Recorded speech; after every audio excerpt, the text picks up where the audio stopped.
第119章，独一无二的他。毛小牙攥紧秦琪的手，一脸哀求地看着他：“咱们之前相处的那1个月不是很开心吗？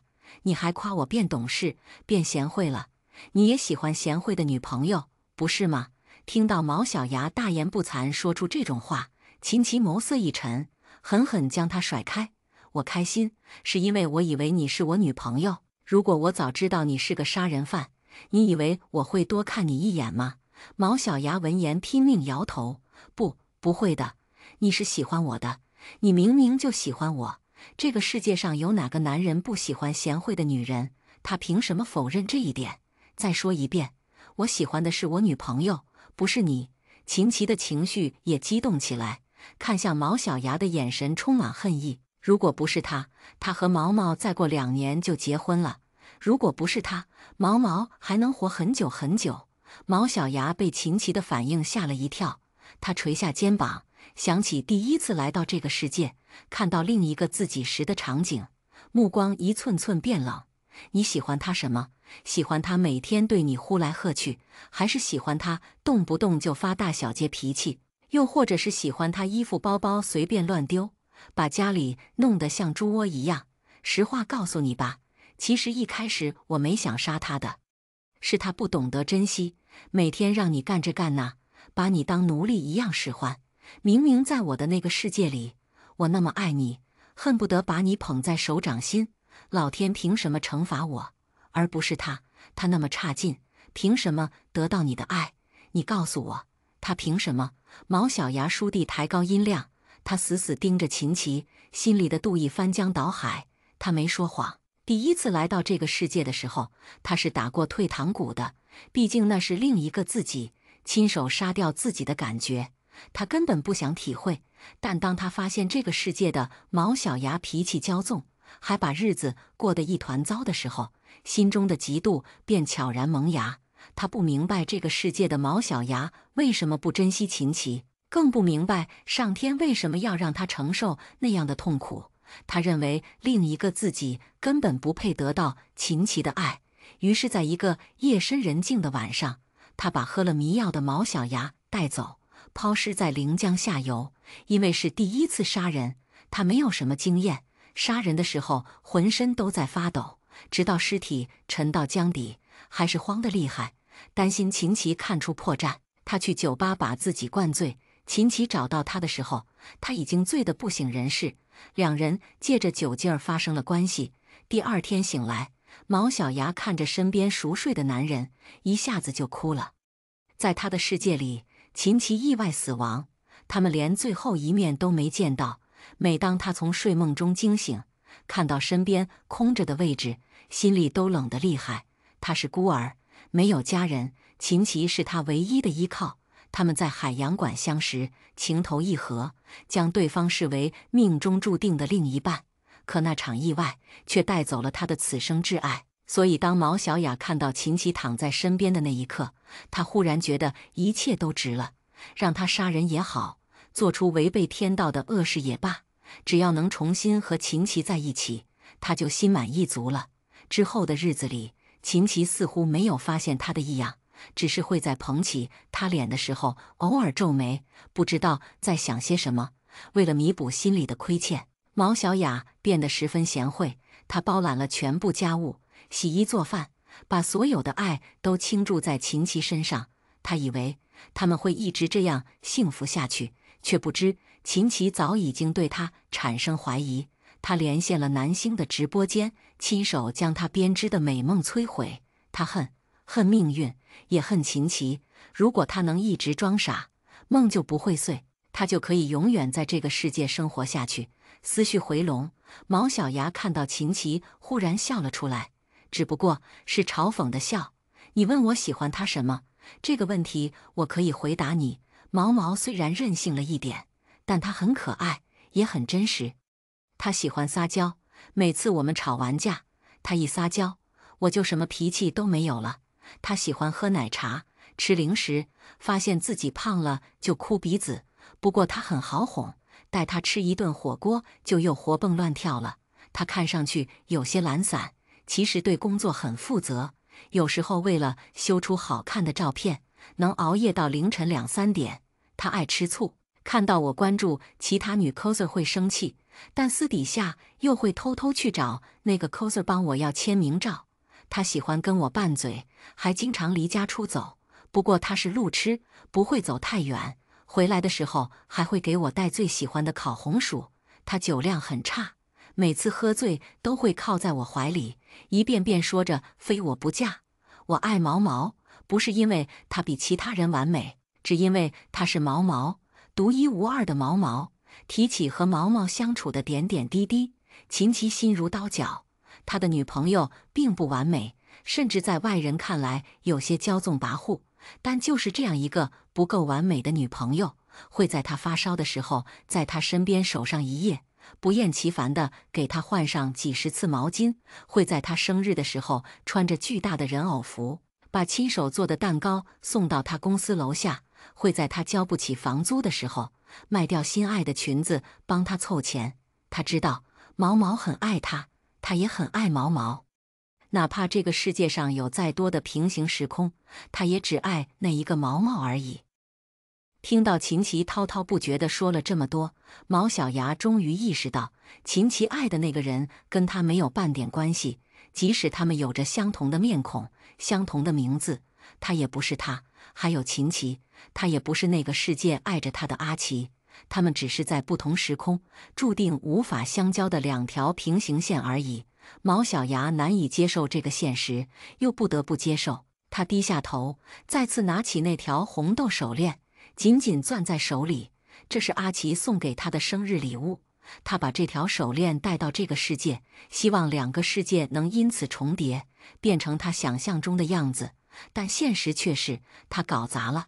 他杀了这个世界秦琪最爱的女人，而他也没能找回失去的爱人。怎么样？还有什么想问的吗？秦琪问毛小牙。毛小牙攥着红豆手链的手微微颤抖。须臾，他赤脚跑下病床，拉开窗户，将手串用力扔了出去，紧接着蹲在地上无声抽泣起来。旁边的纪云看到这一幕，心里有点不是滋味。她也是女人，能理解毛小牙的心路历程，但理解不代表支持。无论如何，跑去杀人就是他的不对。今天是毛毛的追悼会。秦琪看着蜷缩在地上的毛小牙，神色清冷。以前他总说，等他快死了，一定要穿上最好看的裙子，漂漂亮亮的离开这个世界。可惜毛毛的脸被毁，又在临江里漂了那么多天，身体早就呈现巨人观。他没能穿上好看的裙子，也没能漂漂亮亮的离开。他的心里一定有很多遗憾吧。对不起，毛小牙低着头，声音微微颤抖，是我对不起他，我不该来到这里，不该杀了他，我不该。像是长时间积攒在心里的压力得到释放。毛小牙从一开始的低声啜泣，到最后放声大哭起来。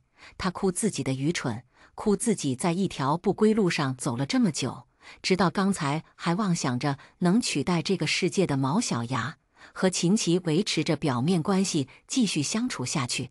他以为的美梦，根本就是噩梦。如今这场梦也该醒了。毛小牙哭够了，忽然站起来，扒着窗户就要往下跳。病房在5楼，摔下去就算不死也要残废。秦琪一惊，毛小牙。就在这千钧一发之际，病房的门被推开，南星一张符纸打过去，先秦琪一步触碰到毛小牙，将他定在原地。毛小牙被定身符控制住，拼命晃动身体。南星走到他身边，想死。毛小牙双眼通红，我是杀人犯，我该死，让我死吧。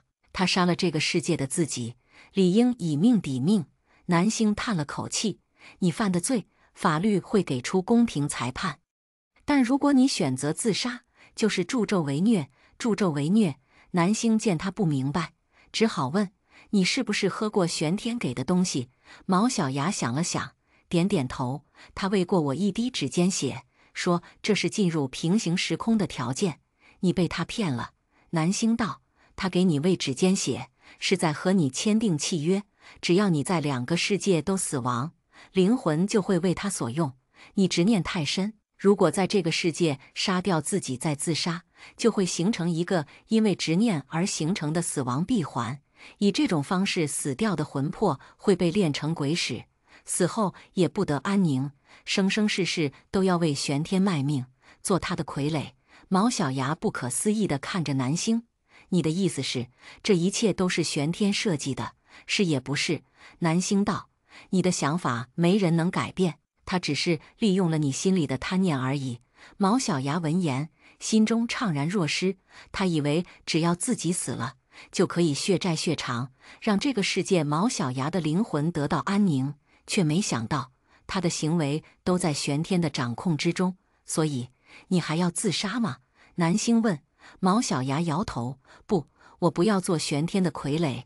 就算死，他也应该是死在法律的制裁下，而不是死在玄天手里。”听到毛小牙这么说，南星知道他想明白了，食指轻轻点了下他身上的定身符，眨眼间，定身符燃烧殆尽，毛小牙也恢复自由。南星将窗户关上，对其他人道：“时间不早了，大家早点休息。毛小牙的案子虽然破了，但玄天没抓住，这事还没完。”南星一句话，让在场的3人都陷入沉默，尤其是纪云，他刚调来刑侦大队，本来是想见识一下吕队长过人的侦查能力，没想到第一个案子就扯上了玄学，让他的价值观受到巨大冲击。秦琪走出病房，靠在墙边沉默了许久。南星递给他一杯温水，喝水。秦琪接过纸杯，说了声谢谢。南星注意到他的手在发抖，大概是还没从情绪中抽离出来。他抿了抿唇，道：“答应你的事，我没忘。”秦琪眼睛一亮，有些受宠若惊地问：“你是说我真的可以见到毛毛？”“嗯。”得到肯定的答案，秦琪情绪翻涌，他握着纸杯，2只眼睛红得像兔子。原本他以为南星只是随口安慰他一下，没想到他一直记着这事。南星看了眼窗外的天色，问：“现在可以吗？”“现在，毛毛也很挂念你，他一直在你身边。”从秦琪来到医院的第一刻，南星就注意到他身后跟着个女鬼。女鬼身材娇小，寸步不离地跟在秦琪身边，大概是刚变成鬼还不太习惯，不时左顾右盼，满脸警惕。听到南星说他就在身边，毛毛睁大双眼：“小姐姐，你看得见我？”南星点点头。毛毛十分激动：“太好了，终于有人能看到我了。”他死掉的这段时间，一直漫无目的地徘徊在人间，因为他是个路痴，又没有手机，甚至不知道回家的路怎么走。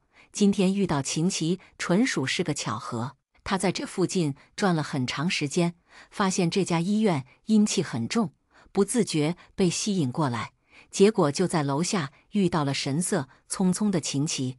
他喊秦琪的名字，秦琪听不到，跑过去拉秦琪的手，也碰不到。毛小牙第一次觉得死亡是件这么恐怖的事，无奈之下，他跟着秦琪来到这里，在病房里看到了另一个自己。直到这时，他才明白自己为什么会死。“毛毛，是你吗？你在这里吗？”秦琪环顾四周，只恨自己没有阴阳眼。“跟我来，我带你去见他。”南星说完，转身走向电梯间。秦琪和毛毛连忙跟上去。南星带着2人坐电梯来到医院的天台花园。这个时间，天台已经封闭了，不会有人出入。再加上这里是沐浴月光的地方，更利于魂魄现身。南星取出一张符纸，口中喃喃道：“无形一领，四处游魂，速速显形。”下一秒，毛毛的身体从透明变成实质。第120章，见到死去的女朋友。看到毛毛的一瞬间，秦琪用力抱住他娇小的身体，泪如雨下。“毛毛，老公！”毛毛紧紧搂着秦琪的腰，发出呜呜的哭声。他死得太突然了，刚死那会儿甚至都不知道自己死了，每天像个无家可归的乞丐一样四处游荡。他都不知道这些天是怎么过来的。“毛毛，你在那边怎么样？冷不冷？”秦琪抱住毛毛的时候，感觉他身上湿漉漉的，低头一看，发现他身上都是水。头发也是湿的，衣服上沾满污泥和水草，冷死了。毛毛委屈地撅了撅嘴，似乎已经习惯对秦琪撒娇，但只是短短1秒，目光便暗淡下来。可是我已经死了，死人觉得冷也很正常吧？秦琪心如刀绞，脱下外套紧紧裹住他的身体。对不起，是我没有保护好你。如果那天我没和朋友在外面玩到那么晚，那个女人也不会趁虚而入。毛小牙动手的那天，他出去和朋友聚餐，回家就发现毛毛不见了。后来他在酒吧找到毛小牙，还以为他是嫌自己出去玩不陪他，故意跑出去生闷气。没想到那个时候，毛毛就已经被残忍杀害了。毛毛摇头，这不怪你，他既然有心杀我，总会找到合适的机会。你也不能寸步不离地守在我身边呀。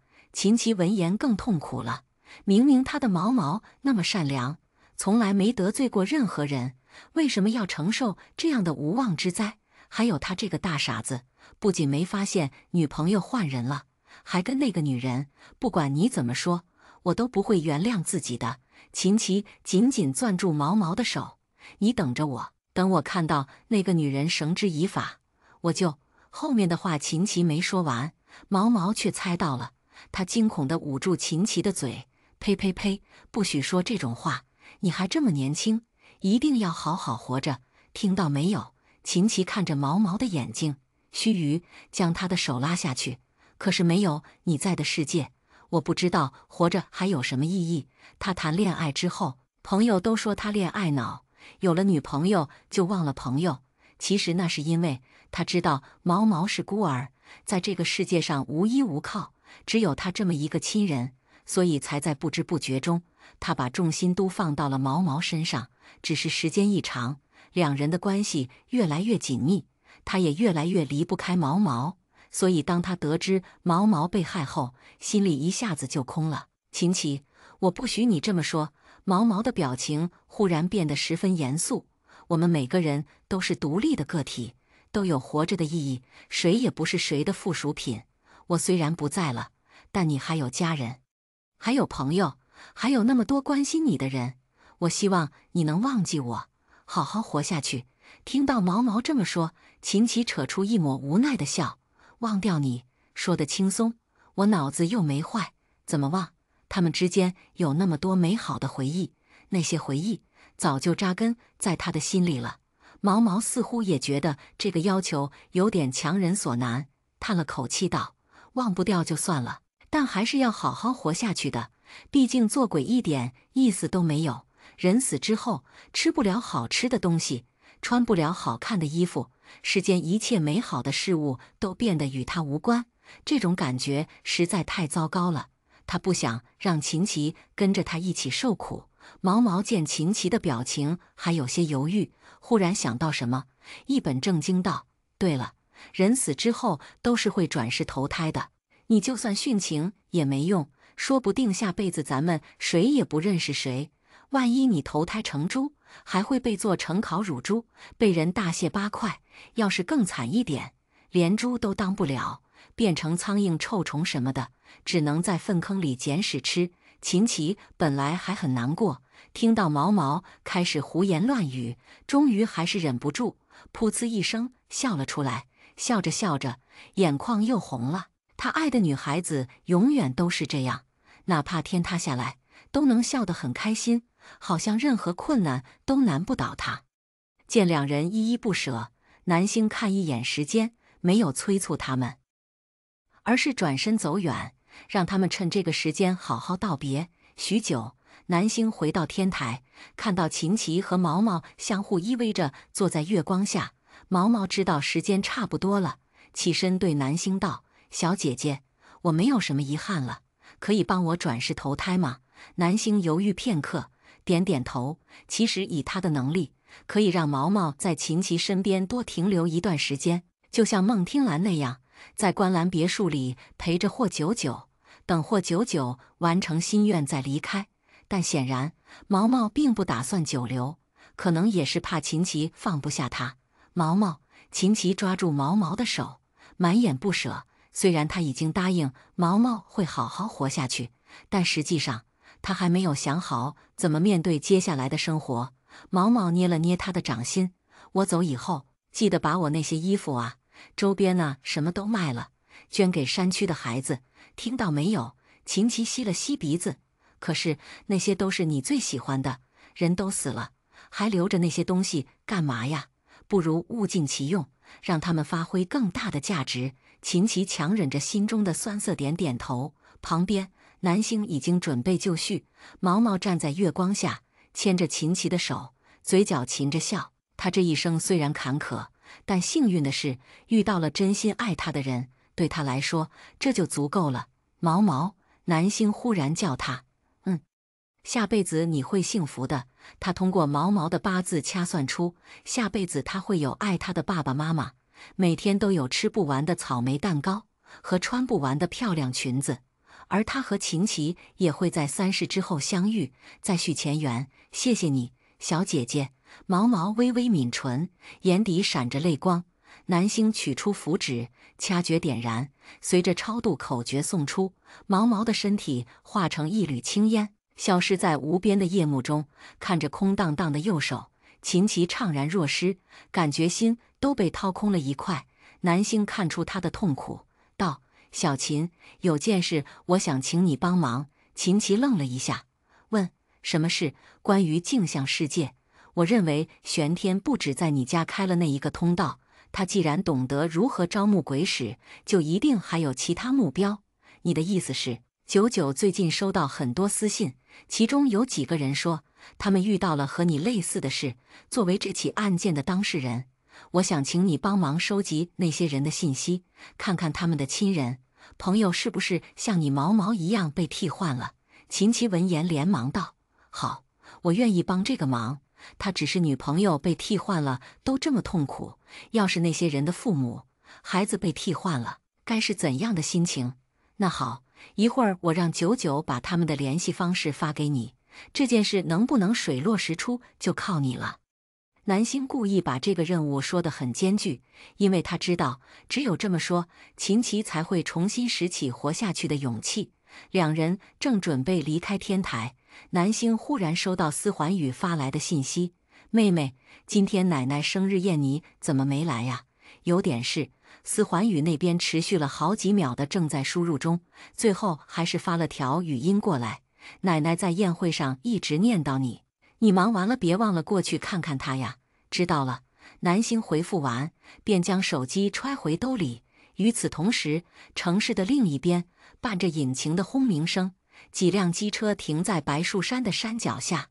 思妍从机车后坐下来，摘下头盔，一头长发在黑夜中飞舞。“妍妹，这就是你说的好地方啊。”邢思年抬头看一眼黑漆漆的山顶，感觉被骗了。刚才思妍跟他们说郊区有个好地方，要带他们过来转转，没想到是个荒郊野岭。“是啊，就是这里，这上面有神仙，你们信不信？”听到神仙2个字，其他人纷纷笑了起来。“神仙？妍妹，你在开玩笑吗？你是不是被你那个道士姐姐传染了？”思妍不以为然地耸耸肩：“随便你们怎么想，但这山上真有神仙，还能帮人实现愿望呢。”“实现愿望？真的假的？那我许愿彩票中将行不行啊？我许愿找10个女朋友。”“10个？你甚不要了。”一群人嘻嘻哈哈地议论着，显然没把思妍的话当真。他们这群人从来不信鬼神之说，最近网上疯传的南星直播剪辑也都是当乐子看的。“好了好了，我说正事。”思妍撩了下头发，视线扫过众人：“我有事求神仙帮忙，但是天太黑了，不想一个人上去。你们有人愿意陪我一起吗？”众人闻言，你看看我，我看看你，谁也没开口说话。不是他们害怕，而是大晚上爬山实在太无聊了。有这功夫，他们还不如飙几趟车呢。“妍妹，我们今天是为了飙车才出来的。这山这么高，上去一趟再下来天都该亮了。”“是啊是啊，我一会儿还想吃夜宵呢，要不还是改天吧。改天我们一起陪你上去。”见大家都不想陪他，思妍有点不高兴，他哼了一声：“你们不想上去就算了，我自己上去。说完就往山上走。邢思年见状，连忙将头盔扔到同伴手里。邢哥，你要跟他一起上去，不然呢？我总不能让他一个人上去吧？可是他们说好今晚要飙车的呀。同伴张了张嘴，到底还是把话咽了回去。邢思年追了思妍那么多年，对他的要求一向是有求必应，这次也不会例外。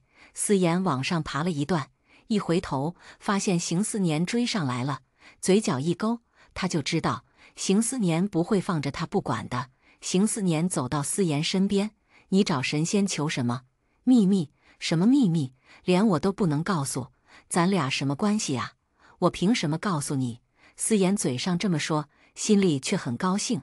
邢思年是他上初中认的一个哥哥，当时班上的小女生都流行认哥哥姐姐，他也不例外。虽然他有司明阳和司环宇两个堂哥，但那两个人跟他都不亲近，平时也不会接他上下学。邢思年就不一样了，他长得帅，会飙车，每次骑着机车来接他放学，同学们都会发出阵阵惊呼，完全满足了他的虚荣心。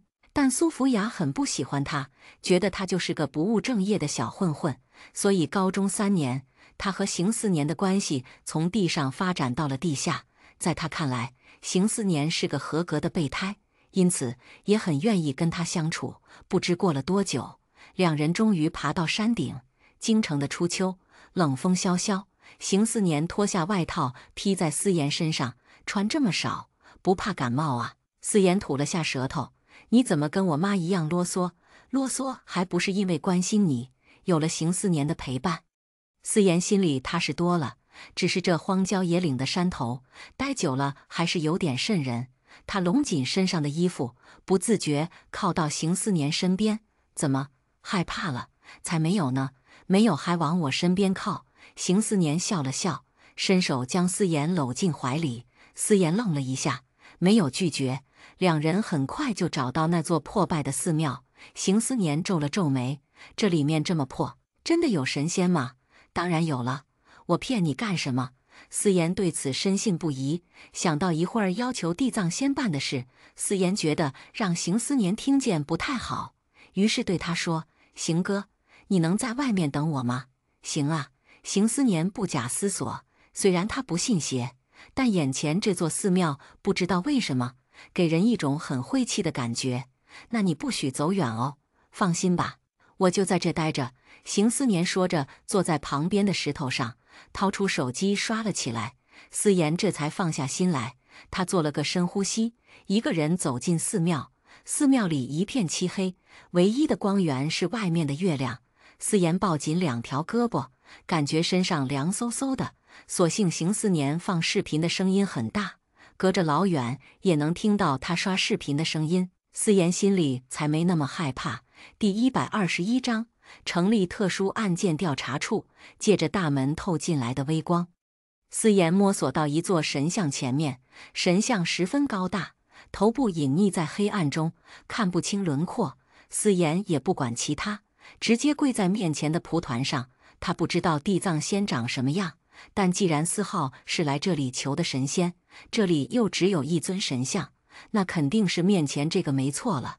思妍双手合十，先是对着神像拜了几拜，然后央求道：“地藏仙，地藏仙，求您显灵。”面前的神像纹丝不动，寺庙里也没什么异常。思妍深呼吸，继续道：“地藏仙，地藏仙，我叫思妍，是司浩的姐姐。上次司浩来献祭我的寿命，我完全不知情。您能不能大发慈悲，把寿命还给我？至于司浩，他那么不懂事，活着也是浪费社会资源。您完全可以多拿走他10年、20年的寿命。”思妍说完，又等了一会儿。就在他以为地藏仙不会搭理他的时候，一阵阴风从身后吹过。思妍心脏一紧，颤抖着声音问：“地藏仙，是您吗？”对方没回答，而是发出一声低沉的轻笑。这声音明显属于一个男人，听起来还挺年轻。难道地藏仙是个年轻男人？思妍一通胡思乱想，全然没有注意到，一个穿着红色喜服的男人从黑暗中一闪而过，以迅雷不及掩耳之势附身到神像上面。黑暗中，神像的脸变得狰狞、扭曲，嘴角甚至勾起一抹邪笑。只可惜这些变化，思妍都没看见，因为刚才那道笑声，他确定地藏仙来了，连忙趴在地上磕头：“地藏仙，求您拿走司浩的寿命，把我的寿命还给我。还有，司家老夫人文玉娥，为老不尊，重男轻女，求您收了她，让她早日归西。”思妍说这番话的时候，咬牙切齿，恨不得把老夫人的生辰八字一并说出来，让地藏仙别认错人。他已经忍那个老东西很久了，今天生日宴上也是使唤他干这干那，完全不给他面子。男人故作轻佻地问：“你很恨那两个人？”思妍虽然已经做好心理准备，但冷不丁听到神仙说话，还是吓了一跳，身上直冒冷汗。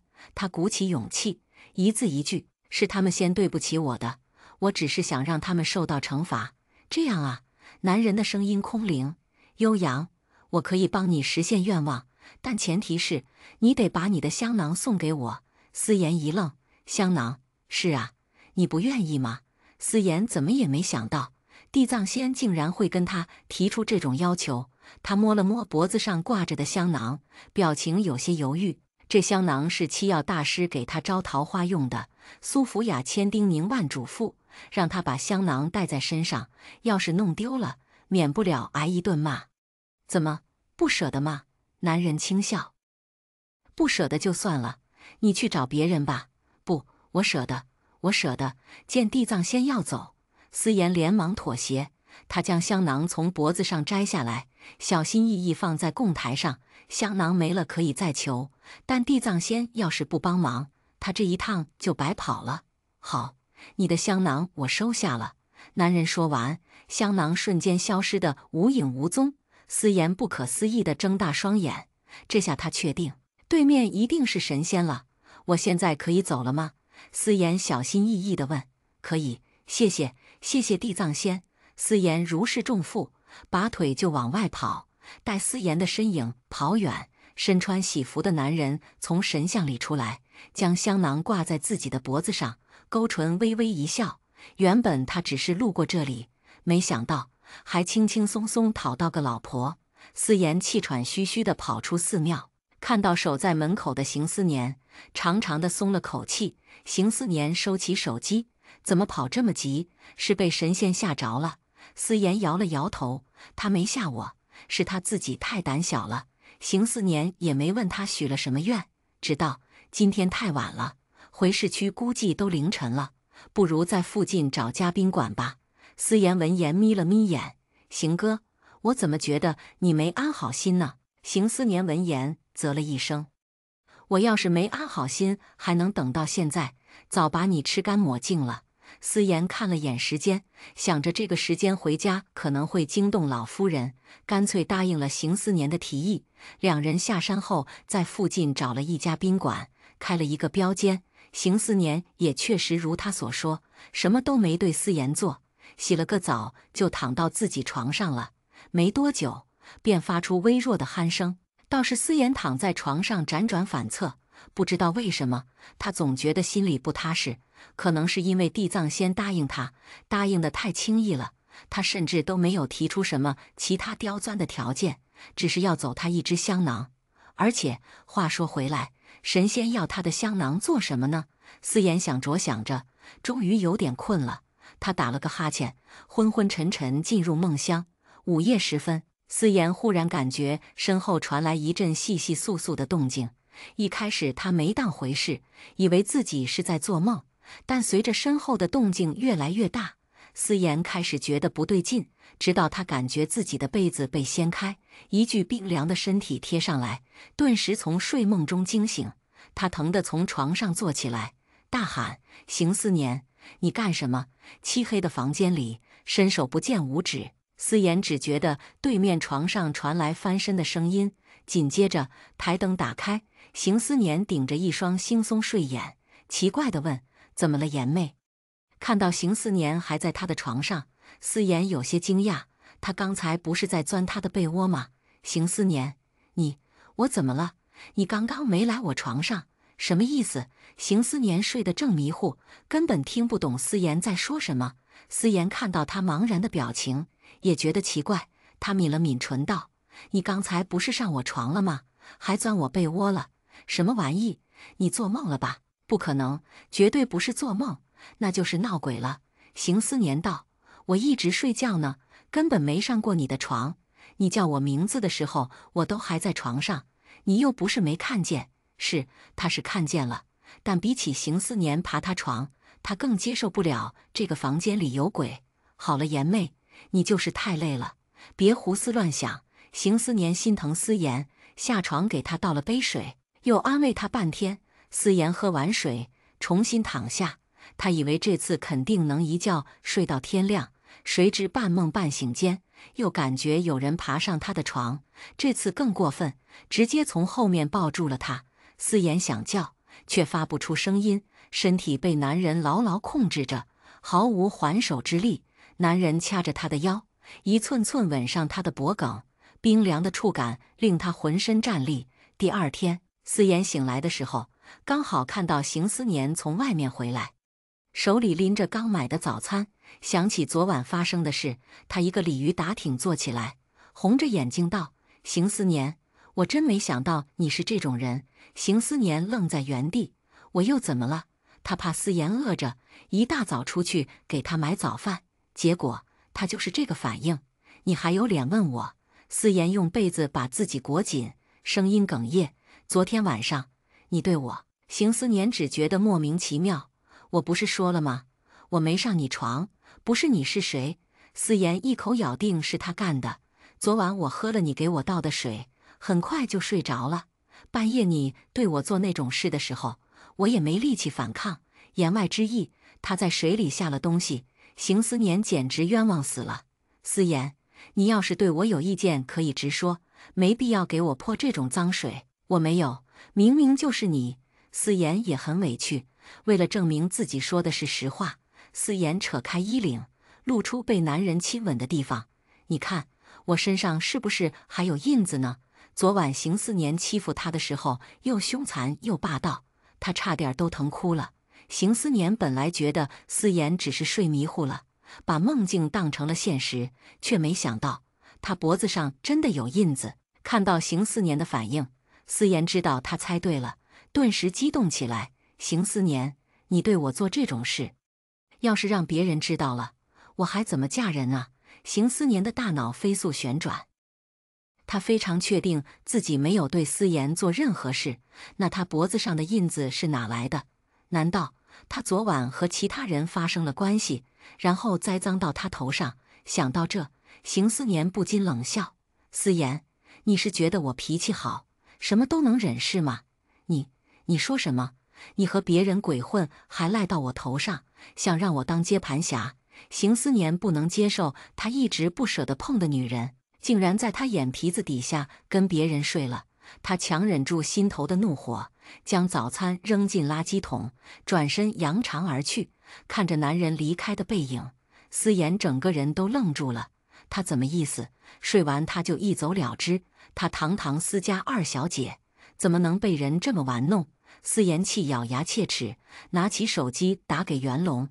在傅清燕的帮助下，吕光申请成立特殊案件调查处的提案很快就通过了。南星因为在毛小牙的案件中有杰出贡献，受邀成为特别顾问。就连霍九九和秦琪也因为他的关系混上了调查员的职位。霍九九被任命的第一时间就把这个好消息告诉了孟听兰。孟听兰听到之后高兴坏了。在观澜别墅住着的这段时间，她虽然很幸福，却也担心霍九九因为太过依赖她，变成一个什么都不会的妈宝女。所以在得知霍九九开始为警方办事后，打心底为她感到骄傲。周末，三人来特调处参观。特调处的办公地点是一个独栋的小洋楼，因为外面没有任何标识，没人能把它和京城警方联系到一起。吕光带着三人走进去。这个别墅一共3层，1层办公区，2层会客厅3层档案室，这地方真不错。或久久左顾右盼，满眼好奇。1层办公区，几名警务人员正在办公。吕光拍了拍手道：“大家停一下手上的工作，咱们的特别顾问来了。”众人循声回头，见南星来了，纷纷跟他打招呼：“大师好。”叫什么大师？这是傅三少的未婚妻，要叫三少夫人。南星笑了笑，叫我南星就行。众人有些惊讶，在今天之前，他们以为南星会是那种很会摆架子的豪门大小姐，没想到她本人这么朴素，身上穿着很普通的卫衣、牛仔裤，背的也是磨破的小布包，像极了那种刚毕业还没经济独立的大学生。南星，给你介绍一下，这是纪云，现任特调处处长。你们见过，向松松和邓管主要负责内勤，张瑜负责外勤。吕光挨个介绍过去，南星很快就记住每个人的名字和他们主要负责的工作。办公区有1台座机，在吕光跟他们说话的过程中，座机一直在响。向松松跟南星打完招呼就去接电话了。您家每天晚上都能听到楼上有弹珠的声音，那个可能是空气夹层的声音，不是灵异事件。您老公总是背着您穿裙子涂口红，这可能是您老公心里有问题呢，建议去医院看看。什么？您老婆也被灵魂互换了？稍等，我查一下您老婆的信息。先生，我查到您老婆有个双胞胎姐妹呢，会不会是她在跟您玩一种新型 play 啊？听到向松松这么说，邓管赶紧在他脑袋上敲了一下，示意他不要口无遮拦。向松松吐了下舌头，建议您先跟老公沟通一下呢，看看是不是这种情况，不是在给我们打电话哟。办公室的电话接二连三，报案人口述的情况更是千奇百怪，有些明显就不属于玄学范畴。我们把电话公布出去之后，现在每天都能接到很多人报案，都说自己遇到了灵异事件。吕光的表情有些复杂。我们初步筛查了一下，有几起案件和平行时空相关，邓婉已经整理出来了。吕光说着，将一个文件夹递过来。南星接过文件夹，翻开第1页就是毛小牙的案子，编号001。他大概翻阅了一下，看到最后一个案子的时候，眉头皱了起来。第122章火车站女鬼。这几个报案人和秦琪的遭遇如出一辙，但最后一个案子明显有些特殊。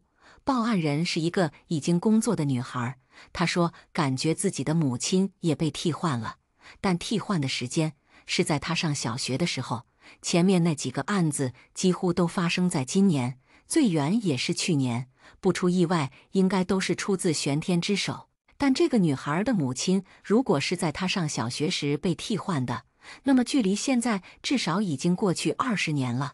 20年前，玄天明显还没有那么强的功力。怎么了吗？吕光察觉到南星表情的异样，担心地问。没什么。南星摇了摇头，现在他们能不能抓住玄天都是个问题。要是玄天之上还有其他人，那也不是他们能掌控的了。小秦，平行时空的案子就交给你处理了。南星将文件递给秦琪，放心，包在我身上。虽然秦琪现在还是个编外人员，但对特调处的工作，他比任何人都要上心。毕竟玄天害他失去了心爱的女友，他绝不可能放那个人逍遥法外。就在这时，向松松忽然跑过来：“吕队，有新情况。”吕光忙问：“什么情况？”向松松赶紧把刚刚了解到的案情告诉他们。渭水火车站有人报案，说那边晚上闹鬼，让咱们派人过去看看。吕光下意识反问：“靠谱吗？”这2天他们接了很多离谱的电话，就像刚刚那些人遇到的事明明和玄学没关系，硬要让他们出面解决。我觉得挺靠谱的。向松松说着，拿出平板，打开一个页面。我刚才查过了，渭水火车站在很多年前就传出过闹鬼的消息，但那个时候网络还不发达，帖子发到网上也没什么人关注。刚才报案人说，他们请过大师做法，当时消停了一段时间，最近又开始不对劲了。南星看了眼帖子的内容，发帖人称渭水火车站很邪门，候车室里的孩子总是哭闹不止，回去还发高烧，怀疑是有什么脏东西在那里吓唬孩子。见帖子写得煞有介事，吕光叫来张瑜，让他到渭水火车站看看什么情况。我们跟他一起去吧。霍九九提议，各位都是特调处成员，当然没问题。渭水火车站距离市区很远，路过医院的时候，南星让张瑜先靠边停下，一个人上去看若虚道长。病房里，若虚正拿着平板看海绵宝宝，见南星来了，赶紧把平板关掉。你怎么又来了？我不是说了我这没什么事，很快就能出院了。南星没说话，兀自走到病床边，让若虚背对自己，双手按在他背上，为他传送灵力。自从他住院，南星每天都会雷打不动过来给他疗伤。一开始若虚还会严加阻止，后来发现南星根本听不进去他的话，也就没再说什么了。许久，南星双手结印，将灵力封存在若虚体内之后，睁开双眼。若虚叹了口气道：万法归一诀之所以被归为禁术，就是因为它的副作用无人能解。你这么做只是浪费灵力罢了，万一有用呢？没有万一。南星知道他说什么都没用，只道：我已经在庄园为您安排了住处，等您出院就可以直接过去了。若虚闻言摇了摇头：我玉石市场的摊位还收着租呢，还有那些石头，我找那些石头费了不少功夫，可不能砸手里。南星知道他是在找借口，果断道：摊位我帮您买下来，石头等以后再卖也不迟。丫头，其实若虚道长，我知道您想说什么，但您是为了救我才灵力尽失的，在您的灵力恢复之前，我不可能袖手旁观。当时在镜像世界里，若虚用万法归一诀将玄天逼退，代价是他的灵根受损，变成了一个完全不会术法的普通人。南星知道这意味着什么。哎，若虚又叹了口气：你不知道我想说什么，我不是心疼你，只是觉得这些都是天道的安排。我入玄门是为了匡扶正义，如今为了对付玄天丧失法力，也算是没有违背初心。至于你，虽然你和傅青燕气运相连，但她的气运也是有限的，并非取之不尽，用之不竭。你现在多给我输送一点灵力，就是对她的损耗。南星抿了抿唇，没有反驳若虚的话，只淡淡道：我知道了，但您还是要去庄园住，毕竟那里有很多精怪和鬼兵鬼将，需要人来看管，犟不过南星。若虚只得点点头，答应了他。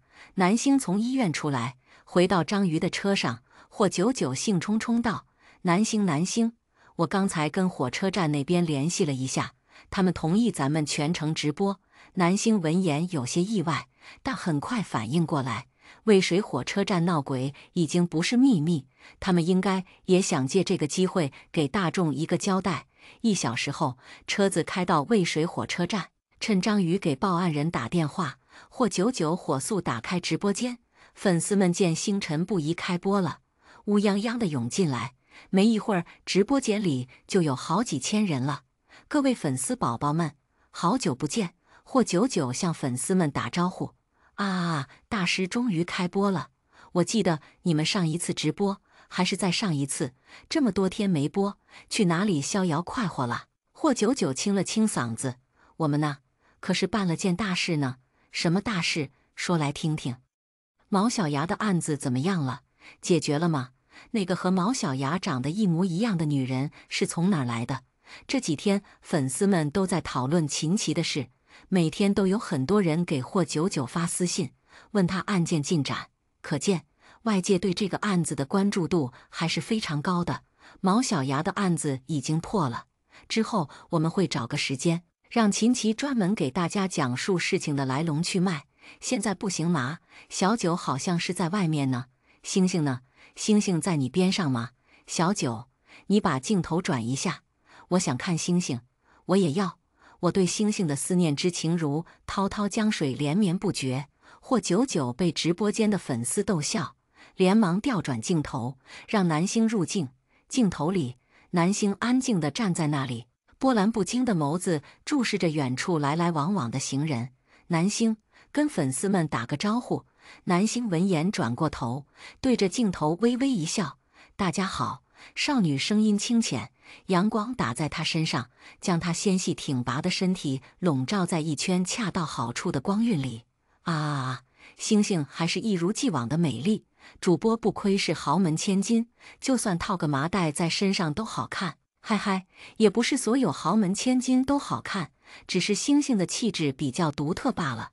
看着粉丝们毫不吝啬的称赞，霍九九的嘴角都要翘到天上去了。好了好了，下面我要说正事了。霍九九清了清嗓子，镜头仍然对着南星。因为我们配合警方侦破了毛小牙的案件，警方现在成立了一个专门负责调查玄学相关案件的部门，叫做特别调查处。现在我和南星还有秦琪都是特调处的一员。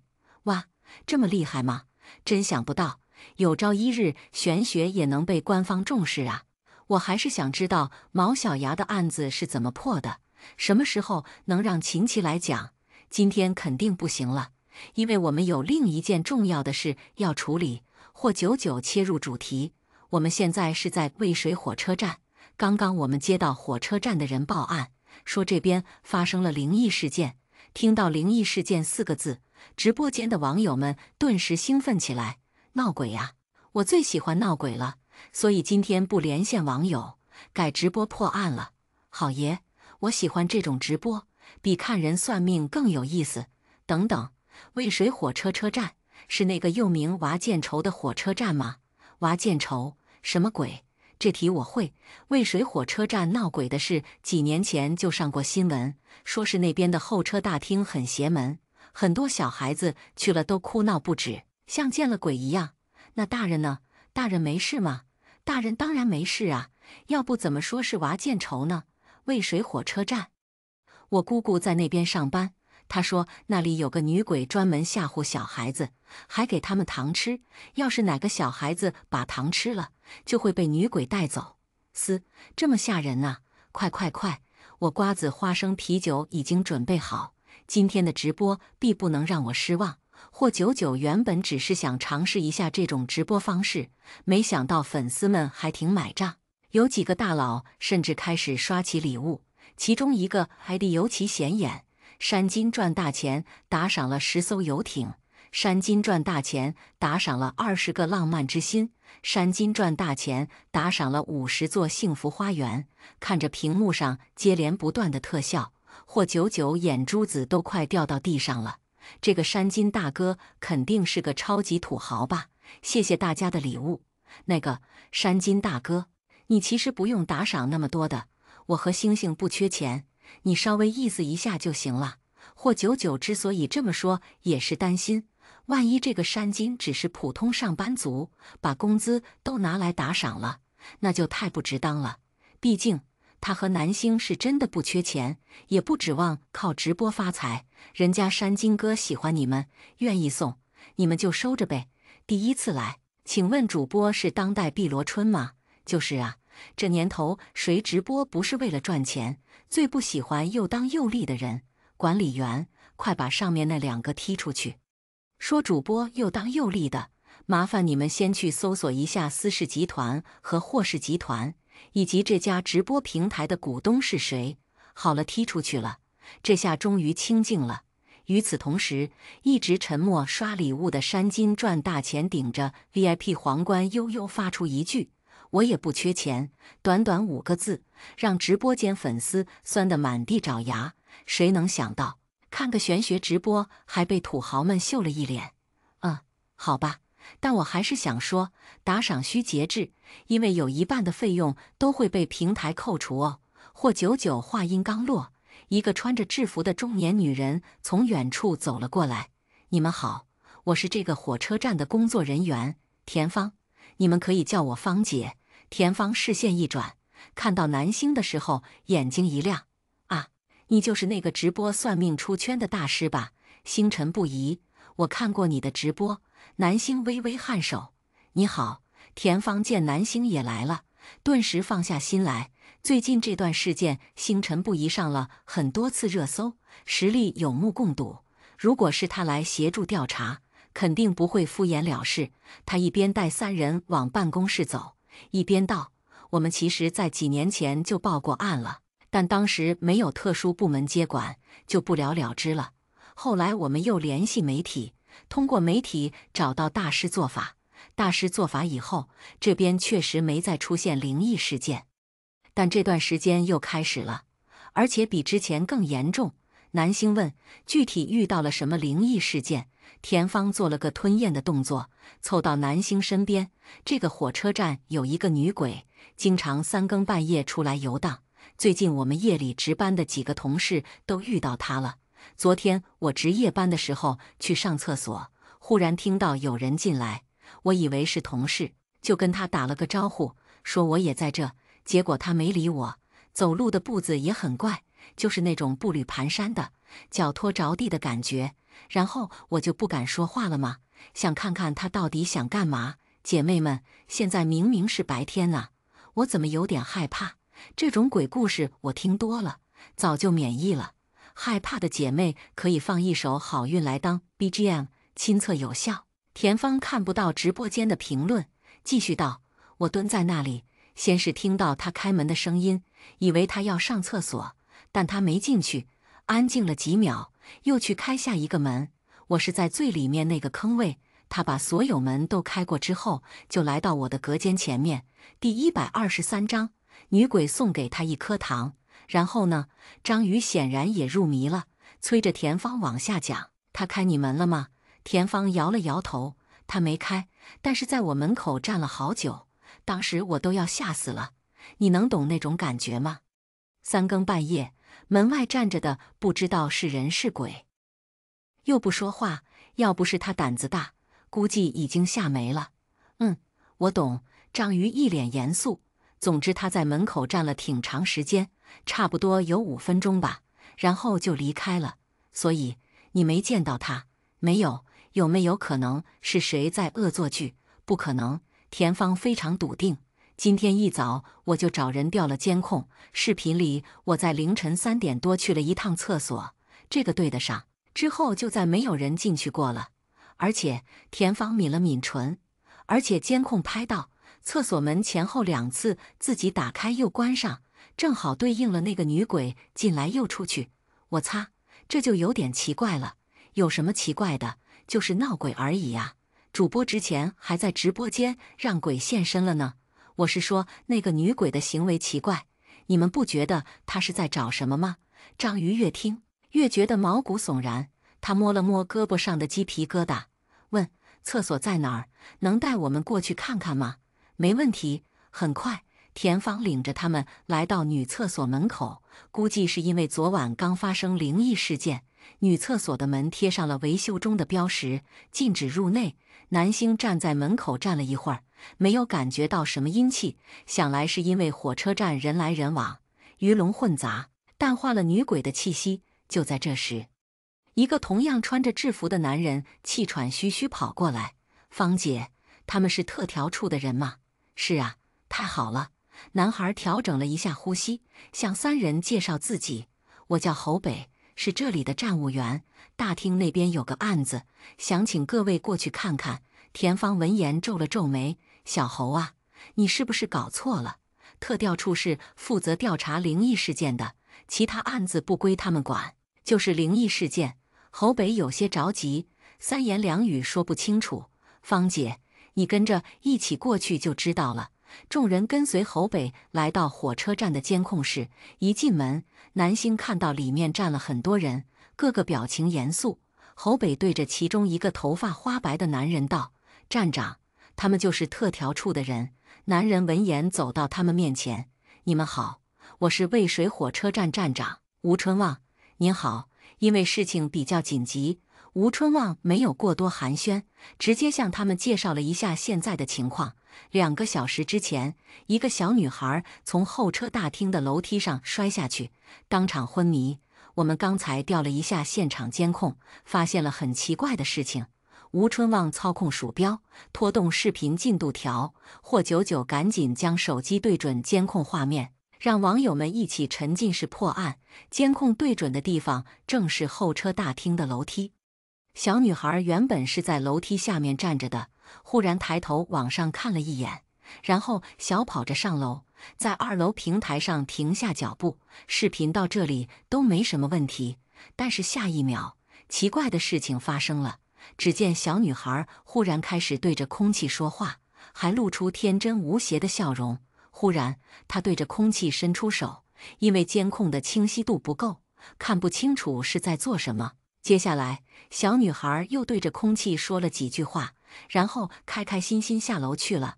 也就是在下楼的过程中，她低头看了一眼手里的东西，以至于没注意脚下，一头栽了下去。直播间的网友们看到这一幕，纷纷倒吸一口冷气。天哪，看着好疼 ！QAQ， 他到底在跟谁说话呀？那里有人吗？友友们，我忽然想到了多年前的蓝可儿事件，当时他也是对着空气做了很多奇怪的动作，然后旁边一个年轻女人捂着脸抽泣起来。果果，我可怜的女儿，呜呜，果果妈妈，你先冷静一下。我们一定会帮你查明真相的。吴春旺安慰完女人，再次看向南星大师：“这个监控是不是有问题？”是。南星不假思索地回答，让在场的人都惊出一身冷汗。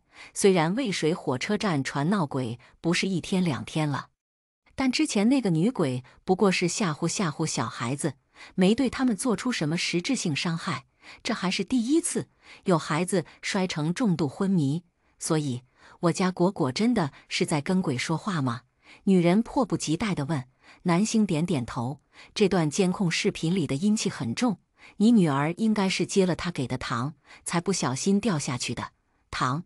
女人恍惚片刻，忽然想起什么，对，是有糖。果果昏迷的时候，手里攥着一颗糖果，当时她还奇怪那颗糖是哪来的，原来是女鬼给她的。女人连忙掏了掏口袋，从里面掏出一颗水果糖。大师，就是这个。南星接过糖果看了看，单从包装上来看，就是很普通的糖果，没什么异样。不过仔细感应一下就能发现，这颗糖上沾染了淡淡的阴气，应该是女鬼留下的。大师，有没有办法收了那个女鬼？吴春旺眉头紧锁，他要是只吓唬吓唬工作人员就算了，现在还把手伸到孩子身上，我怕再这么下去，事情会越来越严重。渭水火车站虽然不算很大，但也是京城重要的交通枢纽，每天来来往往很多人，其中难免有小孩子。如果每个孩子都像果果那样接了女鬼送的糖，那还得了？大家稍安勿躁，我先在这附近转一转，看看是否有女鬼留下的痕迹。好，那就麻烦大师了。吴春旺一个年过半百的人，这会儿也顾不得其他，一口一个大师的叫着，把希望全部寄托在南星身上。南星从布包里拿出一张符，食指中指并拢，从糖果上面提取出一缕女鬼的阴气，注入符纸。为了避免引起骚乱，他没有让符纸悬浮，而是夹在指尖，走出监控室。火车站面积很大，一行人跟在南星身后，不知道他要去哪儿。南星一路走走停停，密切关注着手中的符纸。过了许久，停在一个站台前面。怎么样，大师，找到他了吗？果果妈妈迫不及待地问。他不在这。不在，是因为现在是白天，他还没出来吗？南星摇了摇头。我的意思是，他应该不在这个火车站了。此话一出，在场的所有人都愣住了，尤其是吴春旺，对南星给出的这个结论十分意外。这不可能吧？几年前我们请大师过来做法，他说那个女鬼因为怨气太重，被困在这里，不能超度，只能镇压。这也是为什么几年后女鬼又跑出来兴风作浪。他说的没错。南星道，从火车站第一次传出闹鬼到现在已经过去10年，魂体在一个地方停留越长时间，就越难脱离那个地方。主播这是在自己否定自己的推断吗？这哪是大师啊，分明是江湖骗子吧？说的话驴唇不对马嘴。楼上的能不能闭嘴？大师都没说完，你就在那逼逼叨。管理员，快把他号封了！这个直播间的风气好吓人呐，动不动就封号，怎么的？网友们还没有发表自己看法的权利了，大家能不能别吵了？再吵，山金大哥又要送礼物刷屏了。山金赚大钱。镜头外，吴春望代表广大网友问南星：既然如此，那他是怎么离开这里的？南星沉思片刻，联想到网上那则帖子里的内容，转身问果果妈妈：你女儿在哪家医院？女人愣了一下，旋即道：第3人民医院，就在这附近，方便带我们过去看看吗？方便，当然方便。见南星要走，吴春望有点着急。大师，那个女鬼，我去医院就是为了调查这件事。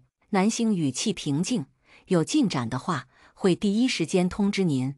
吴春望欲言又止，似乎还有什么话要说。南星读懂他的潜台词，安慰道：女鬼确实不在这里了，如果不放心，可以拿着这个。说着，将一沓符纸递过去。这些符纸有驱邪避凶的作用，您可以发给最近撞过邪的人，以防万一。吴春望接过符纸，连连道谢。南星却打断他：对了，这个是要收费的，810张。吴春望看到这一幕，直播间里的网友绷不住了，哈哈哈哈哈哈！救命！星星别太可爱了！你们看到站长的表情了吗？笑容都凝固了。表情包，快做成表情包！不是说主播不缺钱吗？怎么还收费啊？废话，人家画符是要消耗灵力的，要是谁撞邪都送几张，不成做慈善了。你们都说错了，主播这么做是为了抵消因果。他送符，对方给一个差不多的价格，就算是完成了一个因果循环，不然以他的能力画出的符何止值800块？原来还有这个讲究啊！长见识了。被当众要钱的吴春望有些尴尬，但是看到田芳和侯北诚挚的目光，还是硬着头皮掏出手机。这些有多少张？10张，一共8000。吴春望扫码付款，田芳和侯北当场拍起马屁：谢谢站长，您对我们真是太好了。吴春望，第3人民医院。南星和霍99来到果果所在的病房，果果已经从抢救台上下来，目前还处在昏迷中。小女孩躺在病床上，两只眼睛紧紧闭着，脸色苍白如纸。病床边，一个目测40-50岁、穿得破破烂烂的女鬼正目不转睛盯着她。南星有些惊讶，他猜到女鬼可能会跟着果果来到医院，却没想到她会这么明目张胆，连人来了都不知道躲，就这么一动不动地守在小女孩身边。而这一幕，开过天眼的霍99也看得清清楚楚。他张了张嘴，欲言又止，似乎也对女鬼的行为感到迷惑。见两人表情异样，果果妈妈意识到什么，做了个吞咽的动作，问：是有什么东西吗？南星没回答，而是对女人道：果果妈妈，可以请您先出去一下吗？女人虽然担心，但出于对南星的信任，还是点点头道：好，我去外面等。女人离开后，南星走到女鬼面前，冷声问：你打算在这里待多久？女鬼抬起头，湿漉漉的双眼看向南星，声音哽咽道：是我把他害成这样的，我想等他醒来，如果不是他出于私心递给小女孩一颗糖，小女孩也不会失足摔下去。你是鬼，他是人，长时间待在他身边，阴气会蚕食他的身体。南星道：他之所以失足摔下楼梯，也是因为受到你阴气的影响，并非一不小心。听到南星这么说，女鬼的表情有些惊讶。跟我来，我们去外边说。女鬼第一次离开火车站，身体本就不舒服，此刻嗅到南星身上道士的气息，更觉得浑身紧绷。他依依不舍地看一眼病床上的果果，乖乖起身，跟着南星离开病房。南星带他来到楼下，找到一个太阳晒不到的地方。女鬼瞬间觉得身上那股火烧火燎的感觉减轻了不少。霍99赶紧把直播又打开，将镜头对准南星：小九，刚才直播怎么中断了？不会是出什么事了吧？你们把山金大哥吓得刚刚又怒砸了20个火箭。霍九九压低声音：“刚才在病房区，不好开直播，现在可以了。你们看，星星正在跟女鬼交涉呢。”霍九九说完才反应过来，他能看见女鬼，但网友不行。画面里，南星就像是在对着空气说话。女鬼哪儿呢？我怎么看不见？现在的鬼都这么厉害了吗？大白天随便出门溜达？关于这个问题，我听到过一个说法，大概是说现代社会灵力衰微，懂玄学的人也少了，鬼怪缺少束缚，就发生了一些变异。变异听着怪怪的，主播是在演戏吧？对着空气说话谁不会？怎么能确定那里就一定有鬼？就是啊，这不就是糊弄小孩的把戏吗？皇帝的新衣懂不懂？看不见说明你们不聪明。杠精们刚发完言，就看到南星掏出一张符，轻轻一挥，符纸悬在半空中，发出微微金光。第124章，拐卖到山沟沟。女鬼看到符纸打过来，吓了一跳，连忙抱住脑袋，浑身发抖道：“求求你，不要收我，我还有心愿没完成。放心，我不打算收你。”南星道：“那是固魂符，可以用来稳固你的魂体。”女鬼闻言愣了一下，旋即小心翼翼地松开抱在脑袋上的手，惊讶地看向南星：“固魂？”“南星点头。你原本被执念困在火车站，不该离开那里，但果果失足摔下去的时候，你情绪动荡，冲破了结界的束缚。魂体一旦离开熟悉的地方，就会飘忽不定，轻则失去记忆，重则魂飞魄散。”听到南星的解释，女鬼脸色煞白，不禁感到后怕。她在火车站徘徊那么多年，是为了完成心愿，如果失去记忆，不就没机会了？想着，女鬼连忙道：“小姑娘，谢谢你。”南星摆摆手，示意她不用这么做，而后问：“你叫什么名字？”“刘香莲。”“为什么一直在火车站徘徊？”“为了找我的女儿。”提到女儿，刘香莲的脸上露出一副哀怨的表情。她在世间游荡这么多年，记忆已经很模糊了，只记得自己在渭水火车站丢了女儿，但现在不知道是不是固魂符的作用，她的记忆忽然清晰起来。刘香莲泛红的双眼盯着头落在地上的树影，喃喃道：“很多年前，我带着女儿出去玩，途经渭水火车站的时候，喝了陌生人递给我的一瓶水，然后就晕过去了。再醒来的时候，我躺在一间冰冷的柴房里，浑身上下被五花大绑，迷迷糊糊听到外面有人说这女人值多少钱，一手交钱，一手交货什么的。没一会儿，一个男人走进来，把我扛到肩上。为了让网友们能跟上直播进度，女鬼说一句，或99转述一句。直播间里一开始杠精还很多，随着大家渐渐投入到故事里，质疑声也小了下去。我看过小九的直播，小姑娘憨憨的，应该不能即兴发挥到这种程度。小九，你礼貌吗？有一说一，这种台词是可以提前准备的。说提前准备的，那个飘着的符纸看见了吗？别跟杠精辩论，他们的世界就是一个巨大的特效。所以你是遇到了人贩子。看着刘香莲身上青一块紫一块的痕迹，南星目光微沉。刘香莲点点头，表情怅然。我先是被卖到了一户姓窦的人家，他们买我回去是为了给自己的残疾儿子讨媳妇。夫妻俩为了断掉我逃跑的念想，每天对我拳打脚踢，逼我就范。一开始我还想着反抗，找村民求助。后来我发现，在这个村子买媳妇是常事，家家户户都这么干，根本没人管。在反抗的过程中，我认识了一个姓郝的女孩，她是个大学生，也是被拐卖到村子里的。她长得很漂亮，也很聪明，我们一见如故，惺惺相惜。她跟我说，想离开这里就得装乖，这样他们才会放松警惕，不再时时刻刻盯着。于是我找到那对夫妻，跟他们说我想通了，愿意跟他们的儿子好好过日子。听到我这么说，夫妻俩很高兴，慢慢对我放松警惕，从一开始不允许我出门，到后面同意我下地干活，也算是给了我一点点自由。直到有一天，我听说镇上有人要来这个村子考察民风民俗，我觉得机会来了，赶紧把这个消息告诉小好，希望她跟我一起逃走。谁知小好竟然告诉我，她怀孕了，不打算离开了。刘香莲低着头，两只手紧紧攥在一起，像是在压抑心头无尽的悲痛。明明是她告诉我，只要活下去就有希望；明明是她告诉我，总有一天要逃出去，揭露那里的黑暗。可是她却比我先妥协，先认命了。我不明白为什么，后来又找了她好几次，但她都没答应。随着时间的流逝，她的肚子越来越大，眼里的光也越来越暗。我知道，是孩子把她拴住了。听得气死我了！为什么怀孕就不跑了？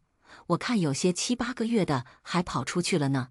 是啊，她不是大学生吗？脑子呢？未知全貌，不予置评啊，朋友们，说不定人家是有什么苦衷呢。再有苦衷，也不能放弃自由吧？人家都没把她当人看，她还给那家人生孩子，圣母转世。关于这个问题，我有话说。我是一名记者，曾经采访过被拐卖到山沟沟里的女人，你们根本不能想象她们在那边经历了什么。人痛苦到一定程度，精神世界很容易崩塌。还有一部分人是觉得自己脏了、烂了，回去也没法做人了，所以选择破罐子破摔留在那里，千言万语只能化作一声叹息。回想起那些事，刘香莲心中酸涩，眼泪不自觉在眼眶里打转。在她的记忆里，小好长发飘飘，知书达理，满腹经纶。如果不是被人拐卖，现在的她一定是个非常优秀的人。后来呢？你跑了吗？男星抽出一张纸巾递过去，刘香莲接过纸巾，说了声谢谢，继续道：考察的人来到村里之后，我趁乱溜了出去，坐着送菜的大货车来到镇上，看到沿街的小商贩和来往的路人，我开心坏了，觉得自己终于解脱了。哪成想，更大的噩梦还在后面等着我。我颠簸了一路，饿得半死。路过一家包子铺的时候，被老板娘发现。老板娘是个中年女人，看上去慈眉善目，主动送了我一屉包子。我很感动，觉得终于遇到好心人了，也没多想就吃了下去。然后我就又失去了意识。卧槽，老板娘是坏人！头皮发麻了，家人们，这不就是一个巨大的人口贩卖关系网？你以为自己逃出去了，其实是从一座牢笼逃到了另一座牢笼。第125章是一只好鬼。我醒来之后，发现自己又被关到了小黑屋里。当时我的第一反应是，完了，我被送回来了。直到外面的人进来，我才发现不是那一家了。这次买我的是一个老光棍，比那对夫妻更恶劣，把我拴在房间里，每天喂我吃馊了的饭菜，还对我做了很多惨无人道的事。第二次被卖，我几乎已经丧失了逃跑的欲望。我想，要么就这么认命吧，等哪天病死了，也就解脱了。可是有天晚上，我又梦到了我的女儿苗苗，她在梦里哭着喊着找妈妈。醒来之后，我心如刀绞，连呼吸都觉得疼。当初我在火车站被拐卖，苗苗也下落不明。我猜测，她应该和我一样被卖到了哪个村子，承受着跟我同样的痛苦。于是，我又重新鼓起了活下去的勇气。我想起小好对我说，只要人还活着，还有一口气，就有希望，就有可能迎来转机。也许是上天听到了我的祈祷，几年过去，我都没能怀孕。老光棍看我一直怀不上孩子，觉得我是个不中用的，就把我转手卖到了镇上的洗头房。这是我第3次被卖，也是最后一次。我在洗头房干了2年，找到机会，偷偷买了张回家的车票。我满心欢喜，期待着和丈夫儿子团聚。谁知回去之后，发现丈夫已经再婚，娶了新的老婆。他看到我很惊讶，说是没想到我会回来，以为我带着女儿远走高飞了。他还说找了我很多年，是担心儿子没有母亲照顾，才娶了现在的老婆。我心里难受，又能怎么办呢？我一走就是那么多年，一直杳无音讯。他再娶也很正常，大概是觉得对不起我，他给我腾出一间屋子，让我暂时住下。可一夫二妻的关系到底还是太奇怪了。很快就有人在外面议论，说我是在外面欠了债，把女儿卖了，过不下去了才回来找我丈夫。我知道不能再这么下去了，留下一封信就离开了，开始天南海北的找我女儿。我不记得自己去了多少城市，只知道兜兜转转，还是回到了渭水火车站。我想，苗苗是在这里被拐走的，肯定会留下蛛丝马迹。那些人贩子总不可能只拐我女儿一个，他们肯定还会持续行动。我以为只要我坚持下去，总有一天能找到女儿的下落。可惜，我的身体一天不如一天，没过多久就查出癌症晚期，再后来我死了，灵魂不知不觉跑到了渭水火车站，再也没离开那里。刘香莲低垂着眼眸，目光空洞而又疲惫。一开始，她还记得自己为什么回到渭水火车站。她逢人便问认不认识苗苗，看到和苗苗长得差不多的小朋友就忍不住给糖吃，结果就是火车站的人被她吓坏了，尤其是孩子，看到她就哇哇大哭，回去高烧不退。大约几年前，一个道士过来做法，她以为道士是来帮她的，傻乎乎地跑了出去，没想到那道士二话不说就要收她。好在那道士的法力不是很强，本来想让他灰飞烟灭，却没能成功，最后只是将他的魂魄镇压在火车站，让他无法出来行动。被镇压的那几年，他每天都忍受着极刑般的痛苦，直到法阵上的灵力渐渐衰微，才得以脱身。脱身后，他不敢再像之前那样光天化日之下到处游荡，也怕吓到无辜的小孩子，于是改在晚上人少的时候出没。至于他今天跑到候车大厅，是因为果果长得实在太像他的女儿了。他只是在候车大厅看上一眼，就移不开目光，鬼使神差地叫果果过来，送给他一颗糖。果果看到糖很开心，对他说了声谢谢，还问他为什么穿得破破烂烂的，是不是和家人走丢了。他想摸摸果果的脑袋，手刚伸出去，又收了回来，因为他想起那个道士曾经警告过他，不许他再为祸人间。果果跟他道别后，就开开心心地走了。没想到下楼的时候，脚下一空，直接摔了下去。看着这一幕，他心急如焚，不知怎么就冲破了岌岌可危的法阵，和果果一起来到这里。小姑娘，我真的不是故意伤害她的，只是觉得她很像我的女儿。我实在太想苗苗了，所以你想见苗苗吗？南星打断刘香莲。刘香莲愣了一下，反应过来南星在说什么，倏地睁大双眼。你知道他在哪？南星不置可否。当年他和你一样被人贩子拐跑，但没有被送到穷乡僻壤，而是被送到了国外。他的养父母是白人，对他十分疼爱。我能感觉到他现在过得还不错，并且小有所成，这些都是他通过刘香莲的面相看出来的。刘香莲虽然子女缘薄，但儿女的命数都还不错，也算是福祸相抵了。听到南星这么说，刘香莲有些不敢相信自己的耳朵，苗苗竟然被送到了国外，还被白人收养，人贩子竟然这么好心吗？那你能找到他吗？能找到，但他不一定想见你。南星把丑话说在前面，刘香莲明白他的意思。苗苗被拐卖的时候只有4岁，且不提他记不记得以前的事，就算记得，他都死了那么多年了。苗苗现在功成名就，有什么理由来见他这只孤魂野鬼呢？刘香莲抿了抿唇，眸光闪动。他不想见我也没关系，我远远看一眼就好，只要确定他过得好，我就心满意足了。闻言，南星再次看向刘香莲，虽然已经在人间徘徊多年，但他身上并无太多怨气，之所以没有转世投胎，大概也只是想再见女儿一面而已。看着女鬼执着的样子，南星叹了口气道：“把你女儿的身份信息告诉我。”刘香莲赶紧把苗苗的全名、出生日期还有外貌特征告诉他，细节到脸上有几颗痣，分别在什么位置都记得清清楚楚。或久久将这些信息整理好，放到直播间的公告栏上。有符合这些特征的，怀疑自己是被人贩子拐跑的朋友，请尽快联系我们。你去世的母亲正在第3人民医院等你。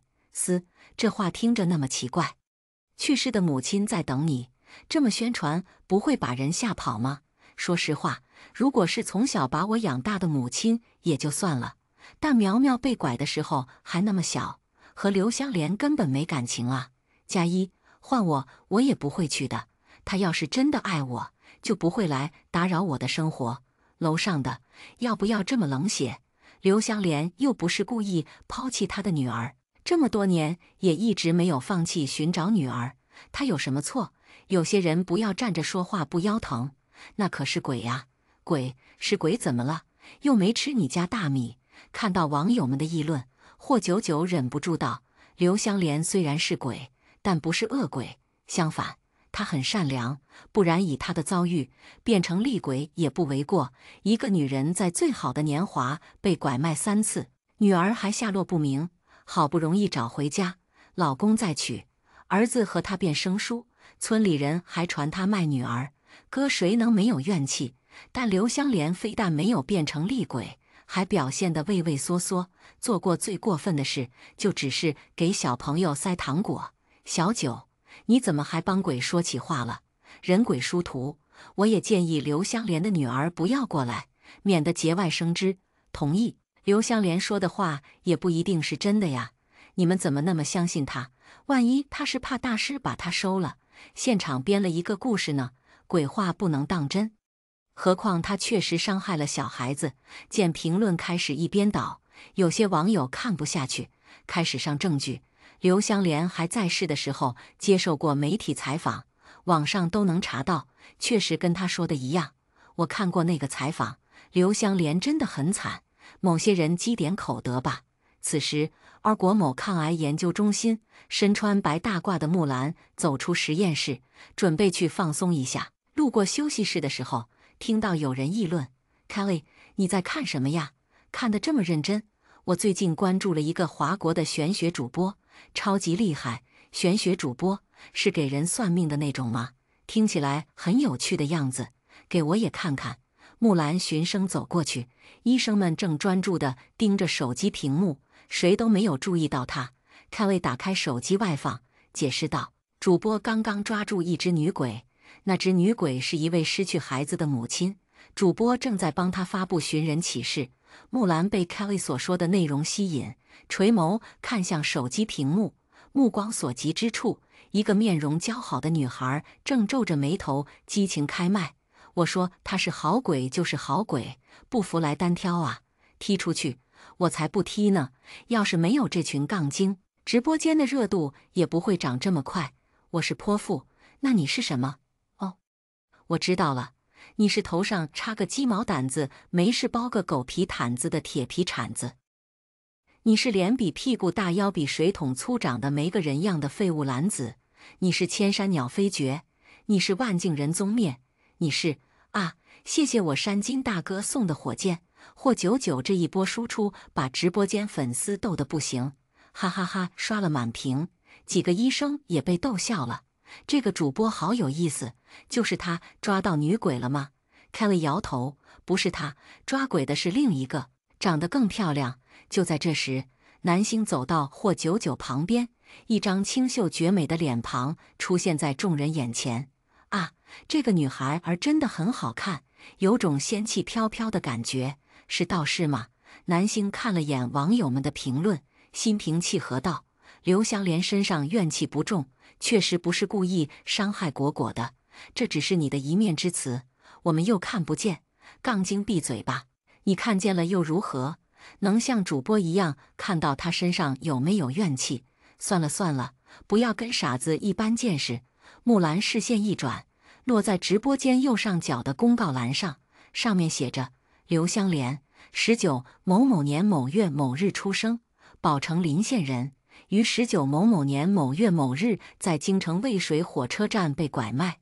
魏苗，19某某年某月某日出生，宝城临县人，小名苗苗，走失时年仅4岁，身穿红布袄，右手掌心有一颗黑痣。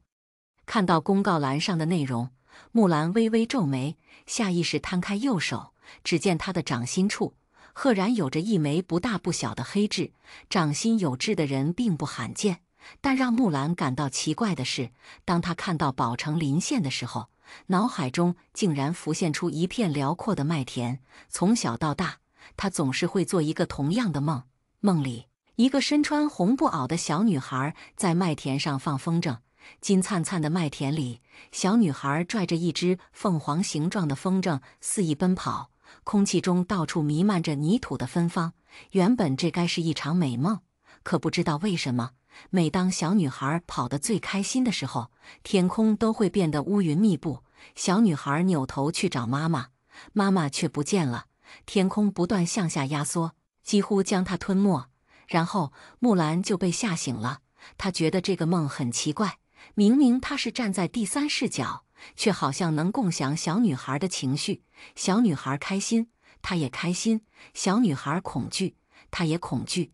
木兰一度觉得是自己压力太大，才会反复做同一个噩梦，还因此求助过心理医生。思忖间，医生们注意到身后站着的木兰，连忙向她打招呼：“穆主任好。”穆主任做完实验了。木兰回过神来，笑了笑。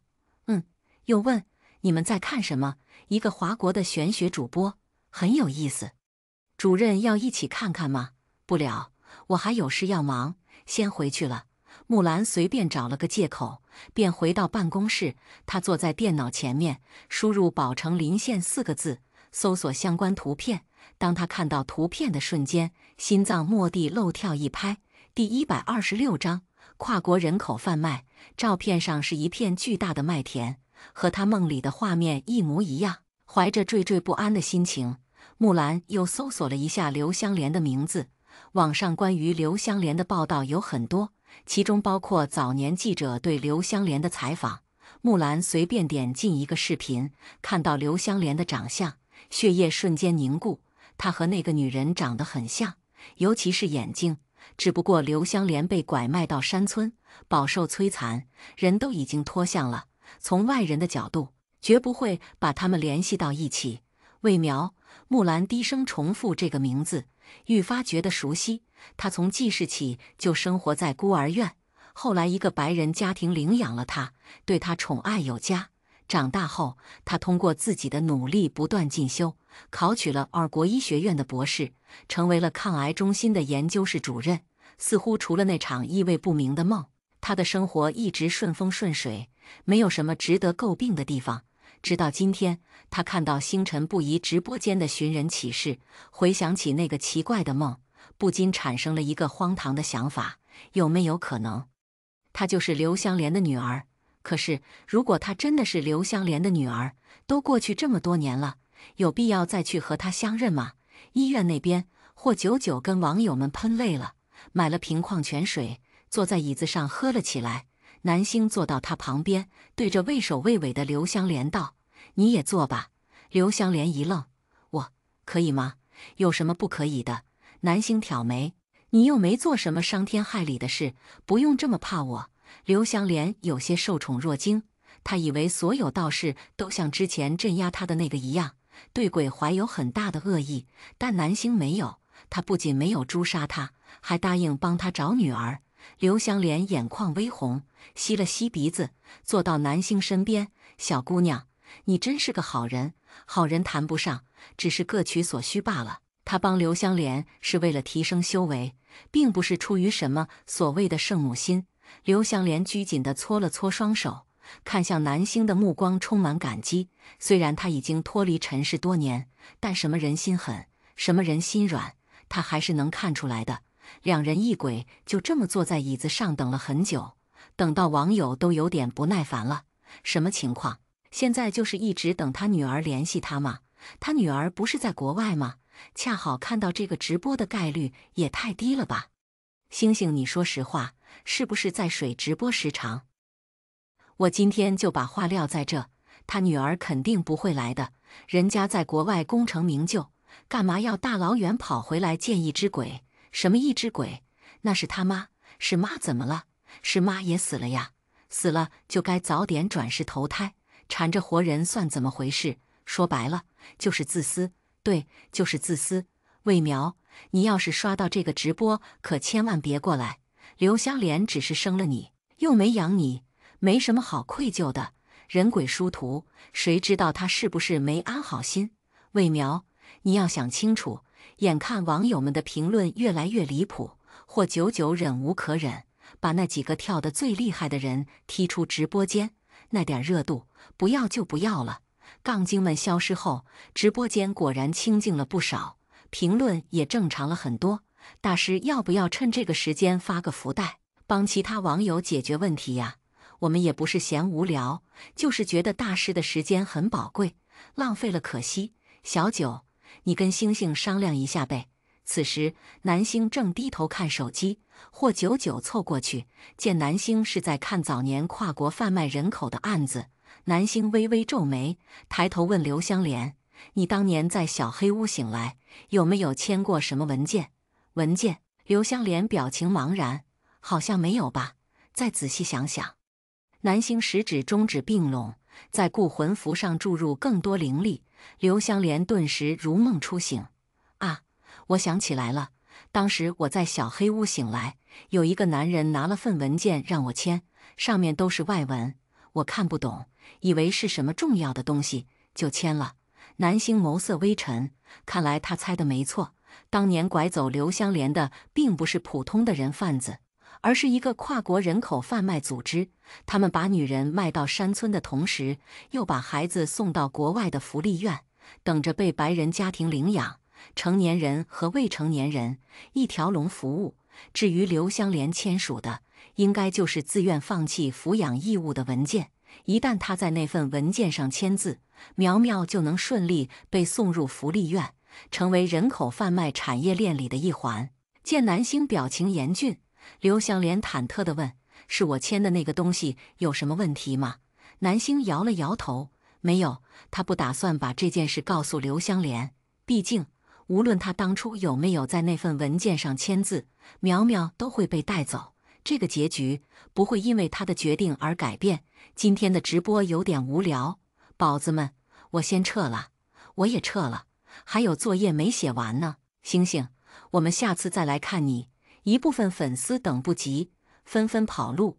看着直播间下降的人数，霍九九也不在意。现在这个时代，网民们的耐心很少，只有刺激的东西才能吸引他们。今天的直播内容和之前比起来，确实乏味了一点。不过他和南星都不是一味追求流量的人。就在这时，后台忽然弹出一条私信，霍九九连忙点开：“你好，我是儿国抗癌中心的一名工作人员。刚刚我看到直播间公告，认为这件事可能和我有关。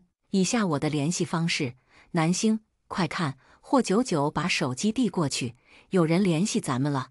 南星看了眼私信，登录儿国抗癌中心网，找到木兰的照片，只一眼便对霍九九道：“联系他，让他尽快过来。”霍九九心领神会，切回直播间道：“宝子们，今天就播到这，先下喽。”怎么就下了？人呢？找到了吗？肯定是没找到呗。想不到主播也有翻车的一天。霍九九翻了个白眼，直接关掉直播。华国时间晚9点，一架从儿国出发的客机降落在京城机场。木兰一身黑色风衣，脸上戴着墨镜，快步走出航站楼，来到路边。他伸手拦下一辆出租车。木兰开门上车，对司机道：“您好，去观澜别墅。”车上，木兰摘下墨镜，看向窗外划过的夜景。原本他是不想过来的，毕竟实验室有很多工作，他也没有一定要过来的理由。但对方跟他说，刘香莲离开火车站之后魂体动荡，可能撑不过今晚。听到这个消息，木兰不知怎地，心里很不是滋味。思前想后，还是订了张机票。在来的路上，他越想越觉得荒谬。一个去世了那么多年的人，通过直播平台找女儿，偏偏他还信了。1小时后，车子停在观澜别墅门口，木兰掏出手机打给霍九九：“你好，我到了。”别墅里，南星维持住刘香莲的魂体，长长的松了口气。旁边，孟听兰给他递过来一杯水，南星，喝点水吧。南星接过水杯，说了声谢谢。法阵里，刘香莲看着自己快要破碎的身体，小心翼翼地问：“小姑娘，我是不是快要魂飞魄散了？”这些年，她能一直停留在阳间，是因为有执念牵绊。但随着时间的流逝，她的执念渐渐和火车站融为一体。现在她离开了火车站，执念散去大半，又不像其他厉鬼那样怨气冲天，自然也就没法在阳间停留更长时间。刘姐，不要说丧气话，南星术法高超，他不会让你魂飞魄散的。孟听兰微微蹙眉，眼底满是怜悯。她和刘香莲一样，都是母亲。幸运的是，或久久在她身边长大，她也没有那么多惨痛的经历。反观刘香莲，女儿那么小就离开了她，到死也没能跟女儿团聚，真的很令人惋惜。妹子，你就不用安慰我了，我自己的身体自己最清楚。刘香莲低垂着肩膀，魂体飘忽闪烁。她不知道那个正在赶过来的女孩是不是她的女儿，如果不是，那她也等不到和女儿见面的机会了。正这时，霍九九气喘吁吁地推开门：“南星，穆小姐来了。”南星看向刘香莲：“你在这里等一下，我去看看。”刘香莲连忙点头，灰暗的双眼再次亮了起来。楼下，木兰坐在沙发上，心里有些紧张。见南星下来了，下意识起身。南星微微颔首：“你好，我是星辰不移，京城特调处顾问。”木兰在来之前已经了解过南星的身份，私家大小姐，富家三少爷的未婚妻，霍家认的干女儿，哪一个名头都比他自己介绍的大。你好，我是木兰。木兰抿了抿唇，直奔主题：“你们说刘香莲在找失散多年的女儿，我不确定自己是不是她的女儿，但你是。”南星打断他：“你原名魏苗，宝城临县人，刘香莲是你的生母。29年前，你们一起在渭水火车站被一伙跨国贩卖人口组织拐卖，她被送到了穷乡僻壤的大城山，而你则是被送到了二国福利院。刘香莲现在就在楼上，你要去看看她吗？”一口气接收到这么多信息，木兰愣住了。虽然已经做了很久的心理准备，但她还是有点不敢相信。我真的是刘香莲的女儿？怎么会这样？木兰两只手紧紧捏成拳头。从小到大，她一直以为自己是被亲生父母抛弃在国外，才被孤儿院捡走，被现在的养父母领养之后，内心十分感激，也从没想过去找自己的亲生父母。可如果她是刘香莲的女儿，那就意味着她不是被抛弃的，而是被人贩子拐跑的。至于现在的养父母，很有可能也知道那家孤儿院是人口贩卖中的一环，他们名义上是领养她，实际上是从人贩子手里将她买走。木兰越想越觉得浑身发冷。穆小姐，如果你担心我判断失误，可以联系你的生父和哥哥做亲子鉴定。我还有个哥哥。木兰有些惊讶，小时候的记忆她完全没有，就好像那几年的时光被人抽走了一样。就在这时，孟听兰从楼上飘下来：“南星，不好了！”他的魂体又开始动荡了。南星微微皱眉，以他现在的法力，帮一只鬼固魂不是什么难事。但刘香莲被镇压太久，魂魄严重受损，这才一而再再而三的散掉。穆小姐，你考虑好了吗？时间不多了。南星提醒木兰。木兰点点头，考虑好了。我愿意见他，无论如何，他都要和亲生母亲见一面，问问他当年在渭水火车站到底发生了什么。跟我来吧。南星带着木兰来到2楼房间门口。木兰问南星：“你们的那个直播不播吗？这件事涉及你的隐私，我们不会随便乱播。”没关系。木兰抿了抿唇：“你们播吧，我想让我的养父母看到星辰不移开始直播。”粉丝们再次涌进来。当星星的粉丝就要眼观六路，耳听八方，因为星星直播从来不预告。小九，你们找到刘香莲的女儿了吗？火车站闹鬼的事怎么样了呀？”霍九九清了清嗓子：“我们已经见到了刘香莲的女儿，现在要带她去见刘香莲了，大家千万不要眨眼。”卧室里，刘香莲坐在法阵里，魂魄变得越来越透明。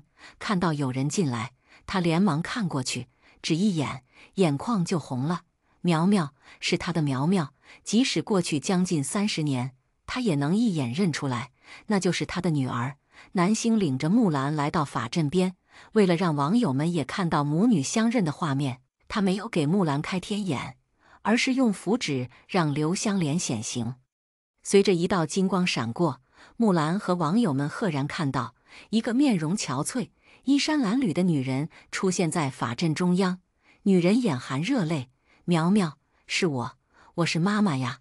第127章，兄妹相见，始料不及。卧槽，那是什么鬼吗？虽然已经是主播老粉，但每次还是会被震撼到。给新来的朋友们介绍一下，这里是一个特效直播间，你现在看到的一切都是特效哦。木兰正在原地，想开口，又不知道说什么。她被拐卖那年只有4岁，现在她都已经33岁了。这么多年过去，早已物是人非。苗苗，还记得妈妈吗？刘香莲几次想伸手触碰木兰，但想到被自己不小心伤害到的果果，还是把手收了回来。木兰欲言又止，她不记得了，什么都不记得了。刘香莲也猜到了答案。是啊，苗苗要是记得，肯定会回国找她的。算了，不记得就算了。刘香莲擦掉眼泪，扬起笑容：“我就看你一眼，看你一眼，我就走了。”木兰微微皱眉，心脏莫名有些揪痛。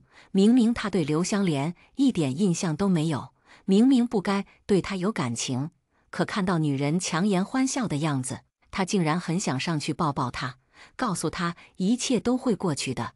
刘香莲用着所剩无几的时间，最后打量自己苦寻多年的女儿。29年过去，苗苗已经从一个说话不利索的小豆包，变成亭亭玉立的成熟女人。她那么美丽，那么耀眼。刘香莲想，如果苗苗是在自己身边长大的，一定不会像现在这么优秀吧。我眼眶子浅，又想哭了。承认了，我是妈宝女，看不得这种东西。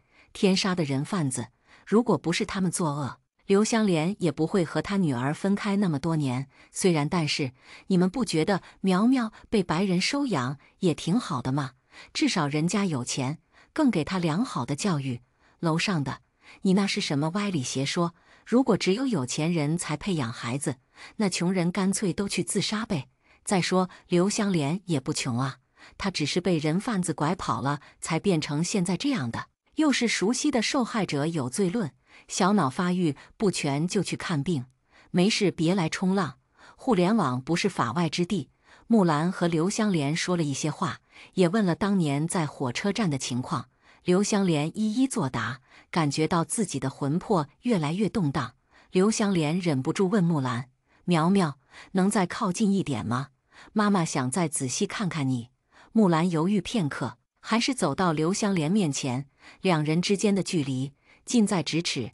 刘香莲目不转睛地看着木兰，恨不得将她的样子刻入灵魂。她这辈子有2个时刻最遗憾，一个是癌症晚期快要去世，还没找到苗苗的时候；一个是现在，她多么时间能停留在这一刻，让她和苗苗相处的时间久一点，再久一点。可是她实在撑不下去了。刘香莲的魂体忽闪了几下，眼看就要散掉。南星快步上前为法阵施加灵力：“小姑娘，谢谢你，我心愿已了，你可以放我离开了。”刘香莲看着南星，露出一个凄凄然的笑容。她已经见到了苗苗，心里的全部执念都在这一刻烟消云散。南星抿唇不语，不断将灵力注入法阵，希望刘香莲能多停留一段时间。有那么一瞬间，眼前的女人和记忆中的母亲重合在一起。南星想起了许嫣，想起了那个雷雨夜把她搂在怀里一遍遍轻哄，永远怀着慈爱之心的温柔身影。一股悲伤涌上心头，南星眼底不自觉氤氲出一团水雾。为什么不多等等他呢？为什么不能像刘香莲和孟听兰一样，再和他见一面呢？南星死死盯着虚弱晃动的法阵，双手微微颤抖，不知不觉中，泪水悄然落下。霍九九被他的样子吓了一跳，他认识南星这么久，还从没见过他情绪这么激动的样子，是想到什么伤心事了吗？半分钟后，刘香莲的魂魄开始挥散。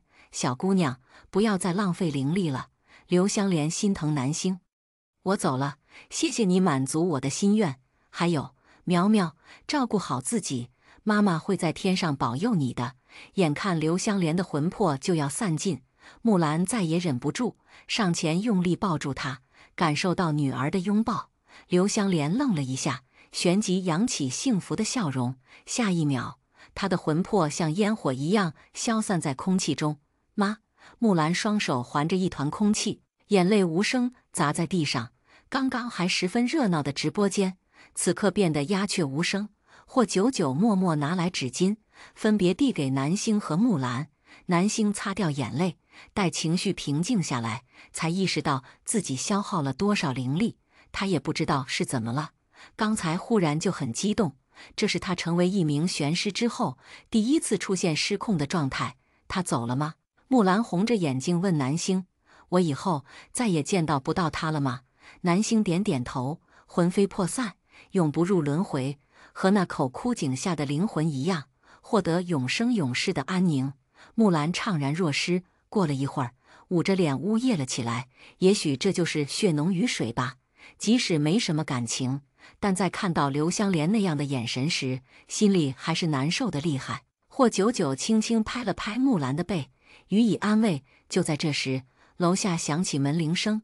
我去吧。孟听兰飘到楼下，看到可是屏幕里是特调处的章鱼，把门打开。章鱼见门自己开了，也不觉得意外。他听说南星在这栋别墅里养了一只鬼，那只鬼还是霍九九已经过世的母亲。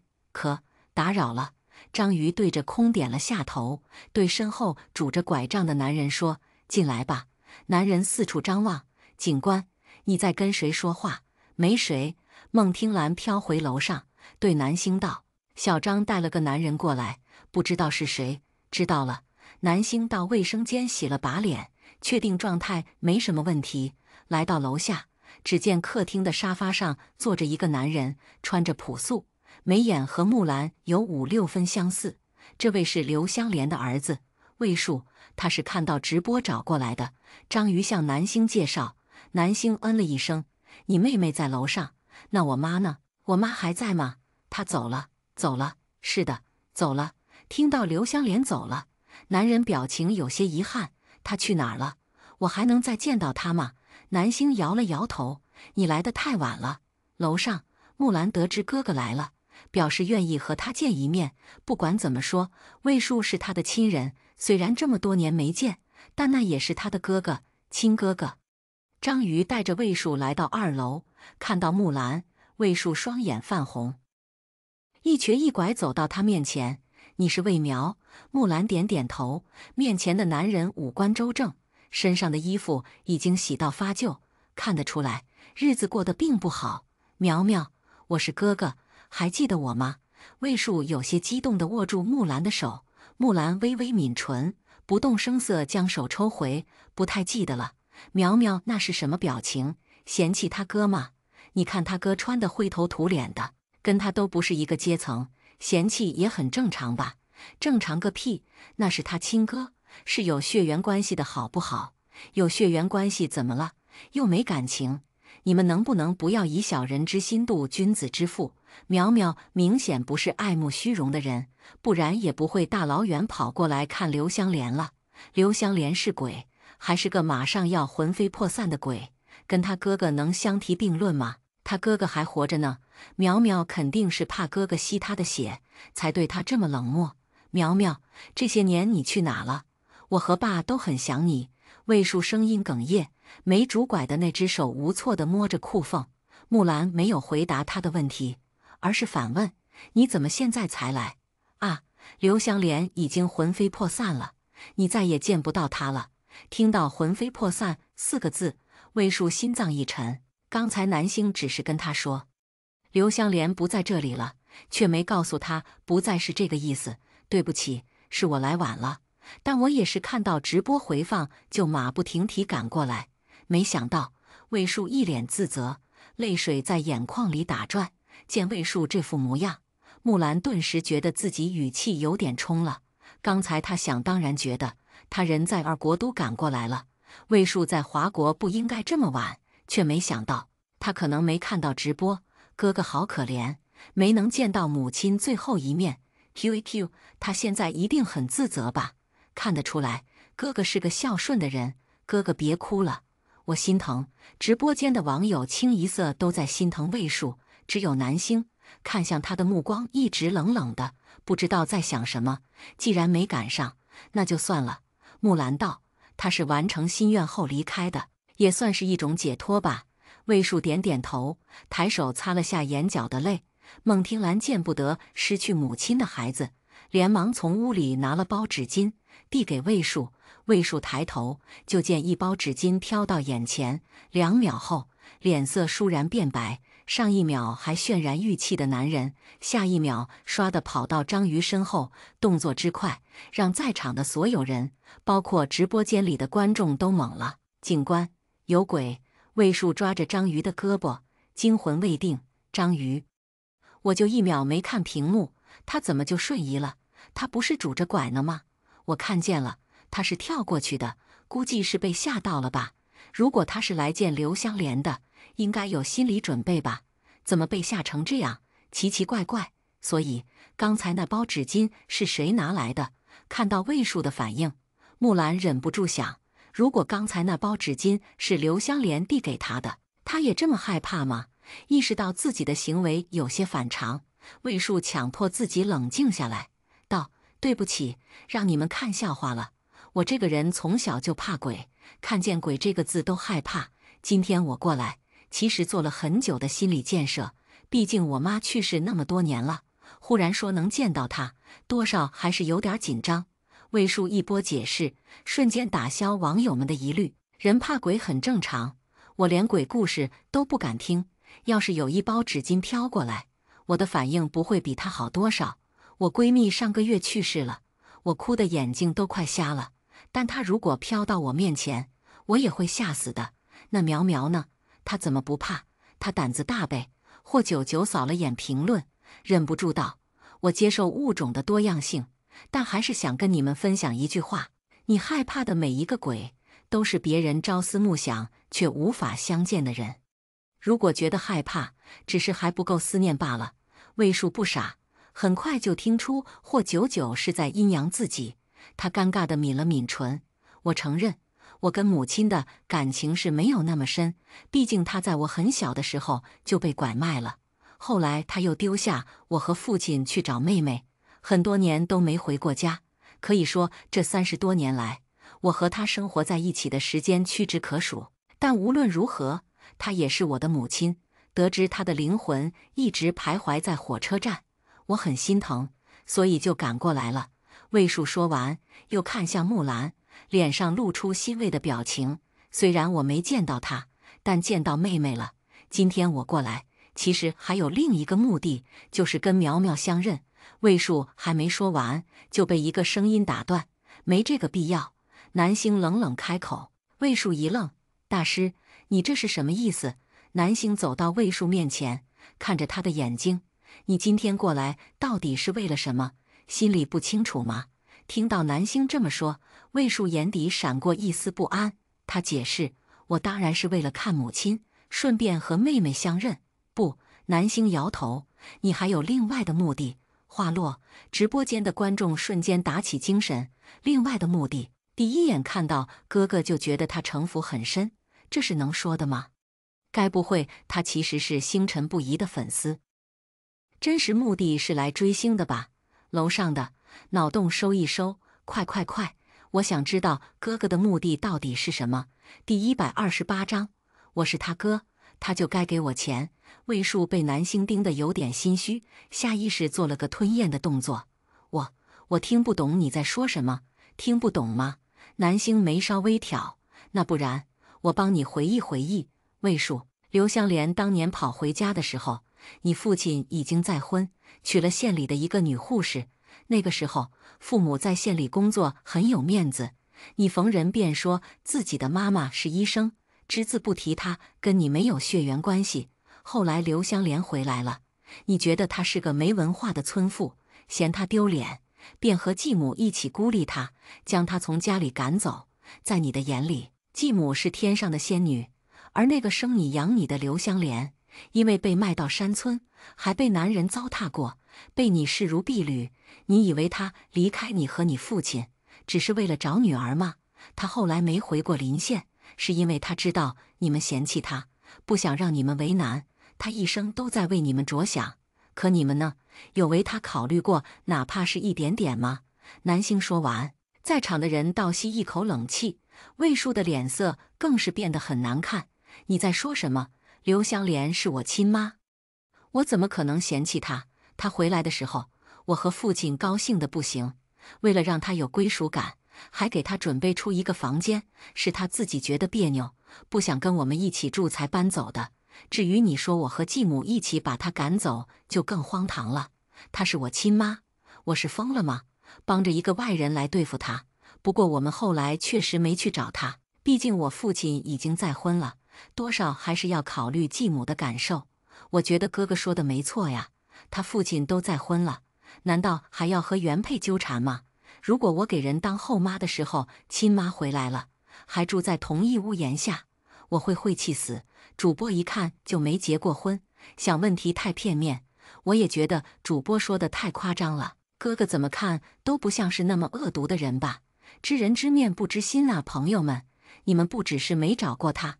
南星面无表情地拆穿魏树的谎言。刘香莲外出寻女的第3年就入不敷出了，她曾经回来求助过你们，希望你们能借她一点资金，但你们拒绝了。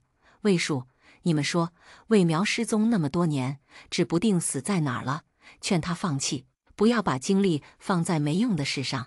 你们还说，如果不是他把事情闹这么大，媒体也不会找上门，惹得你们不得安宁。魏树脸色铁青，我们没说过那种话，你不要信口雌黄，是吗？南星看着他，表情波澜不惊。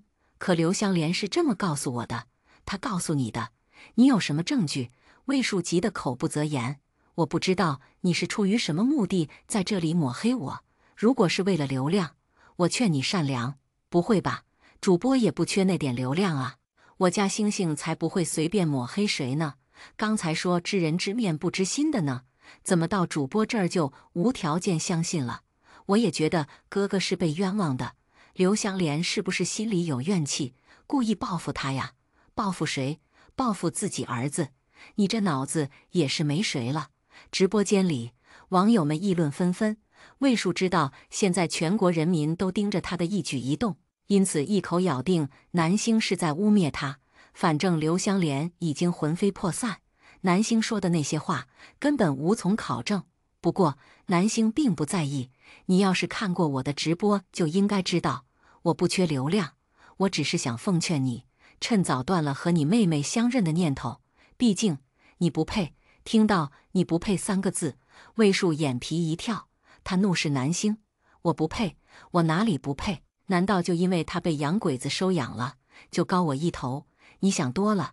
南星道，我说你不配，是因为你从来就没有珍惜过她这个妹妹。当年刘香莲生下魏苗的时候，你父亲魏广志嫌她是个女孩，一度想把她送人，是刘香莲拼命护着，才把她留下来。长大的过程中，魏广志也只关心你这个儿子，什么好吃的、好玩的，都先紧着你。你父亲做生意赚了钱，带你去市里玩了一圈，却没带魏苗。刘香莲心疼魏苗，怕他受委屈，于是用自己辛苦攒的钱买了来京城的火车票。没想到在渭水火车站，他们遇到了人贩子，从此阴阳两隔。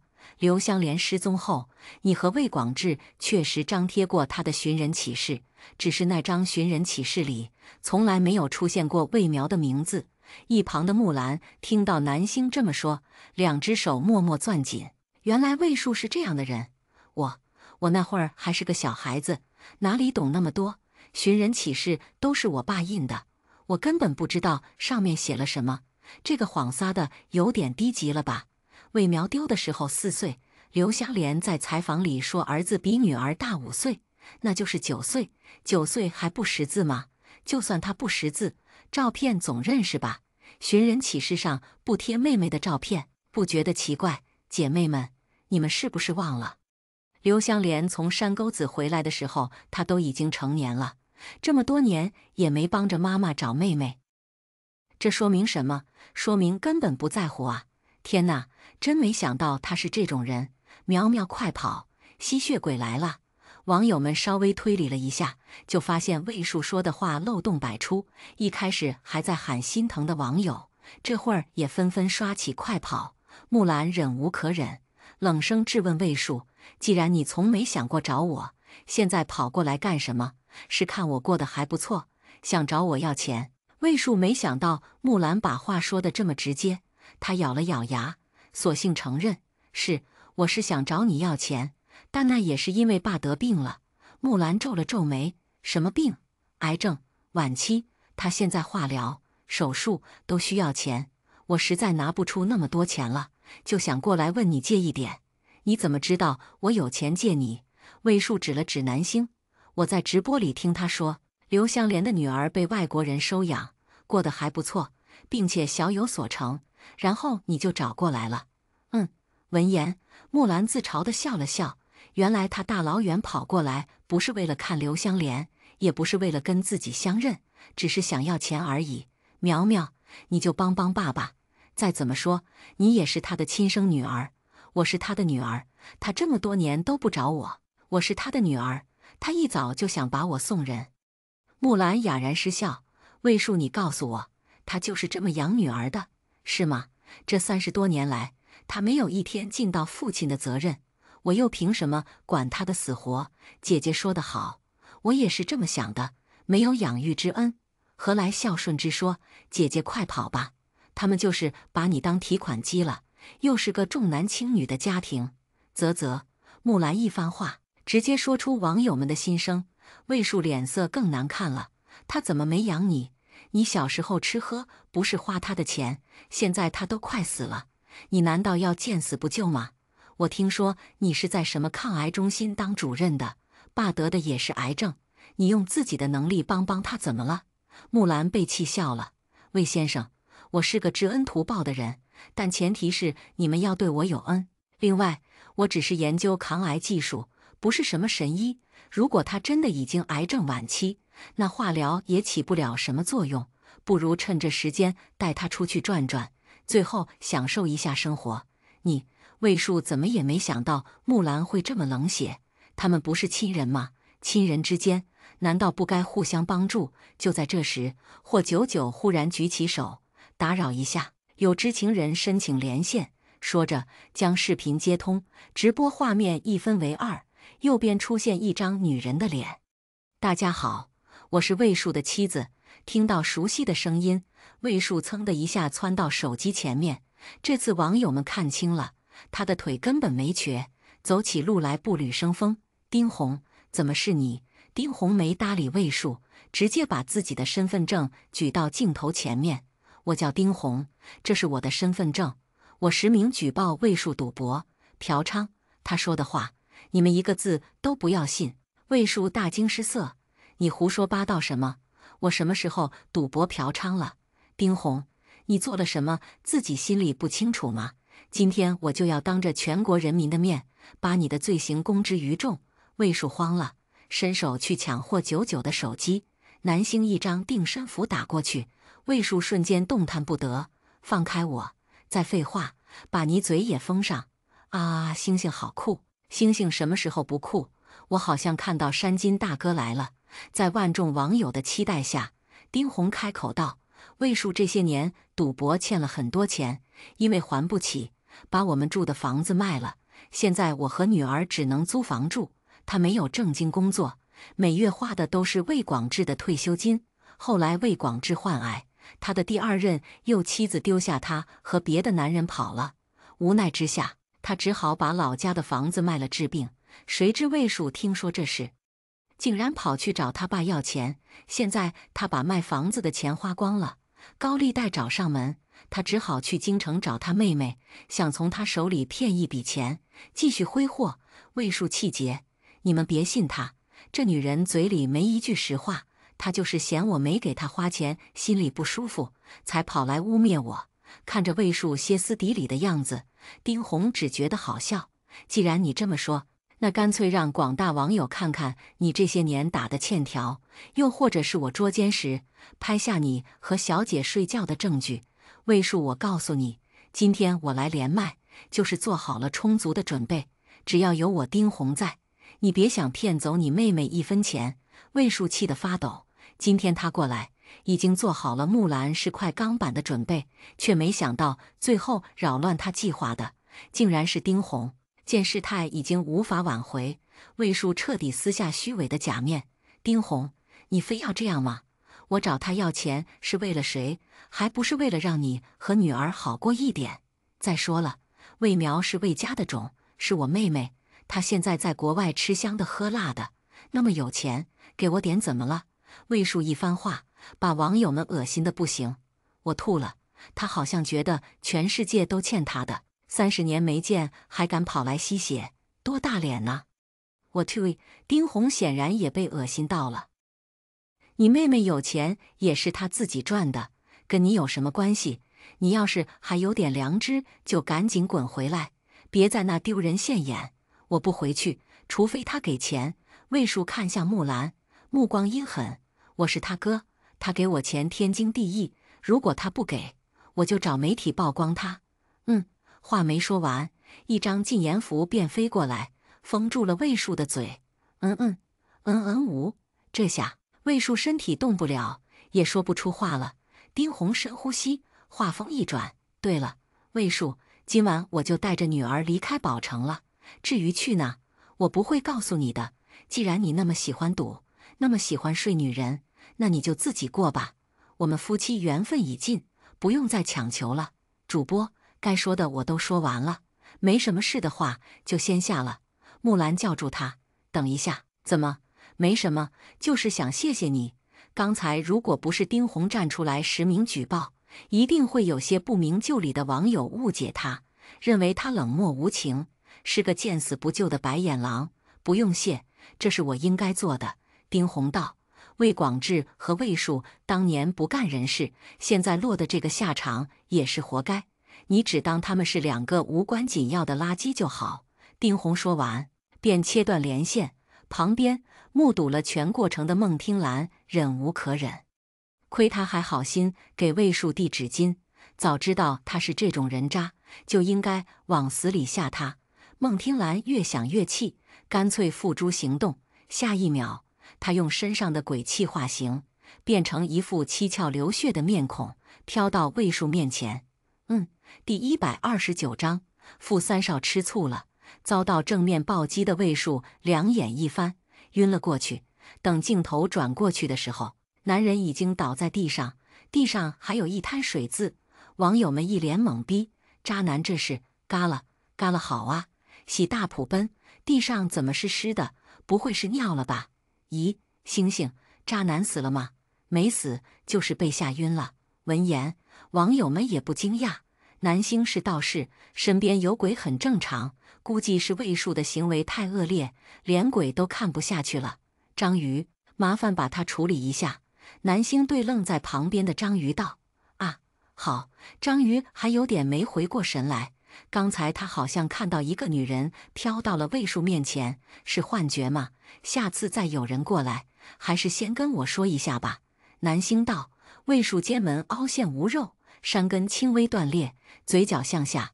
如果我提前看过他的面相，就不会发生这种事了。男星的意思是说，他是个薄情的面相，来这里不可能是为了认亲。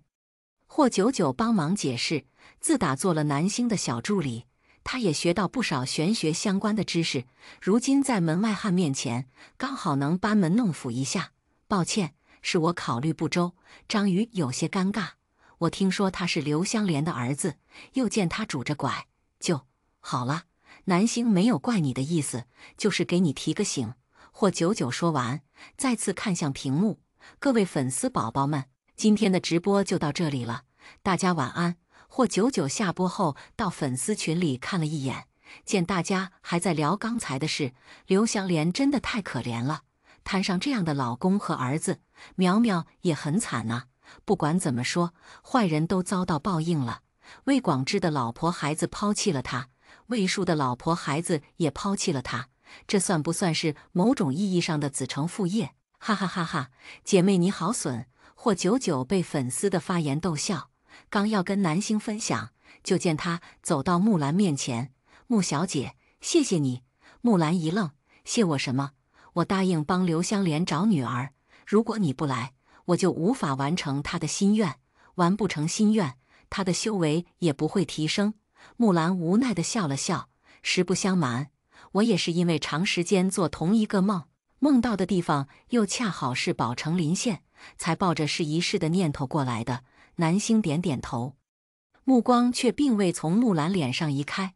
木兰摸了摸自己的脸：“我脸上有东西吗？”南星没有回答，而是道：“接下来的几年，你可能会过得比较辛苦，但是不用担心，你的好日子还在后头。”木兰微怔，意识到南星是在提点她，连忙问：“是因为我的身世？”“算是吧。”他从木兰的面相看出，他即将和养父母发生很大的矛盾。好在他是个独立自主的人，离开了养父母，仍然过得风生水起。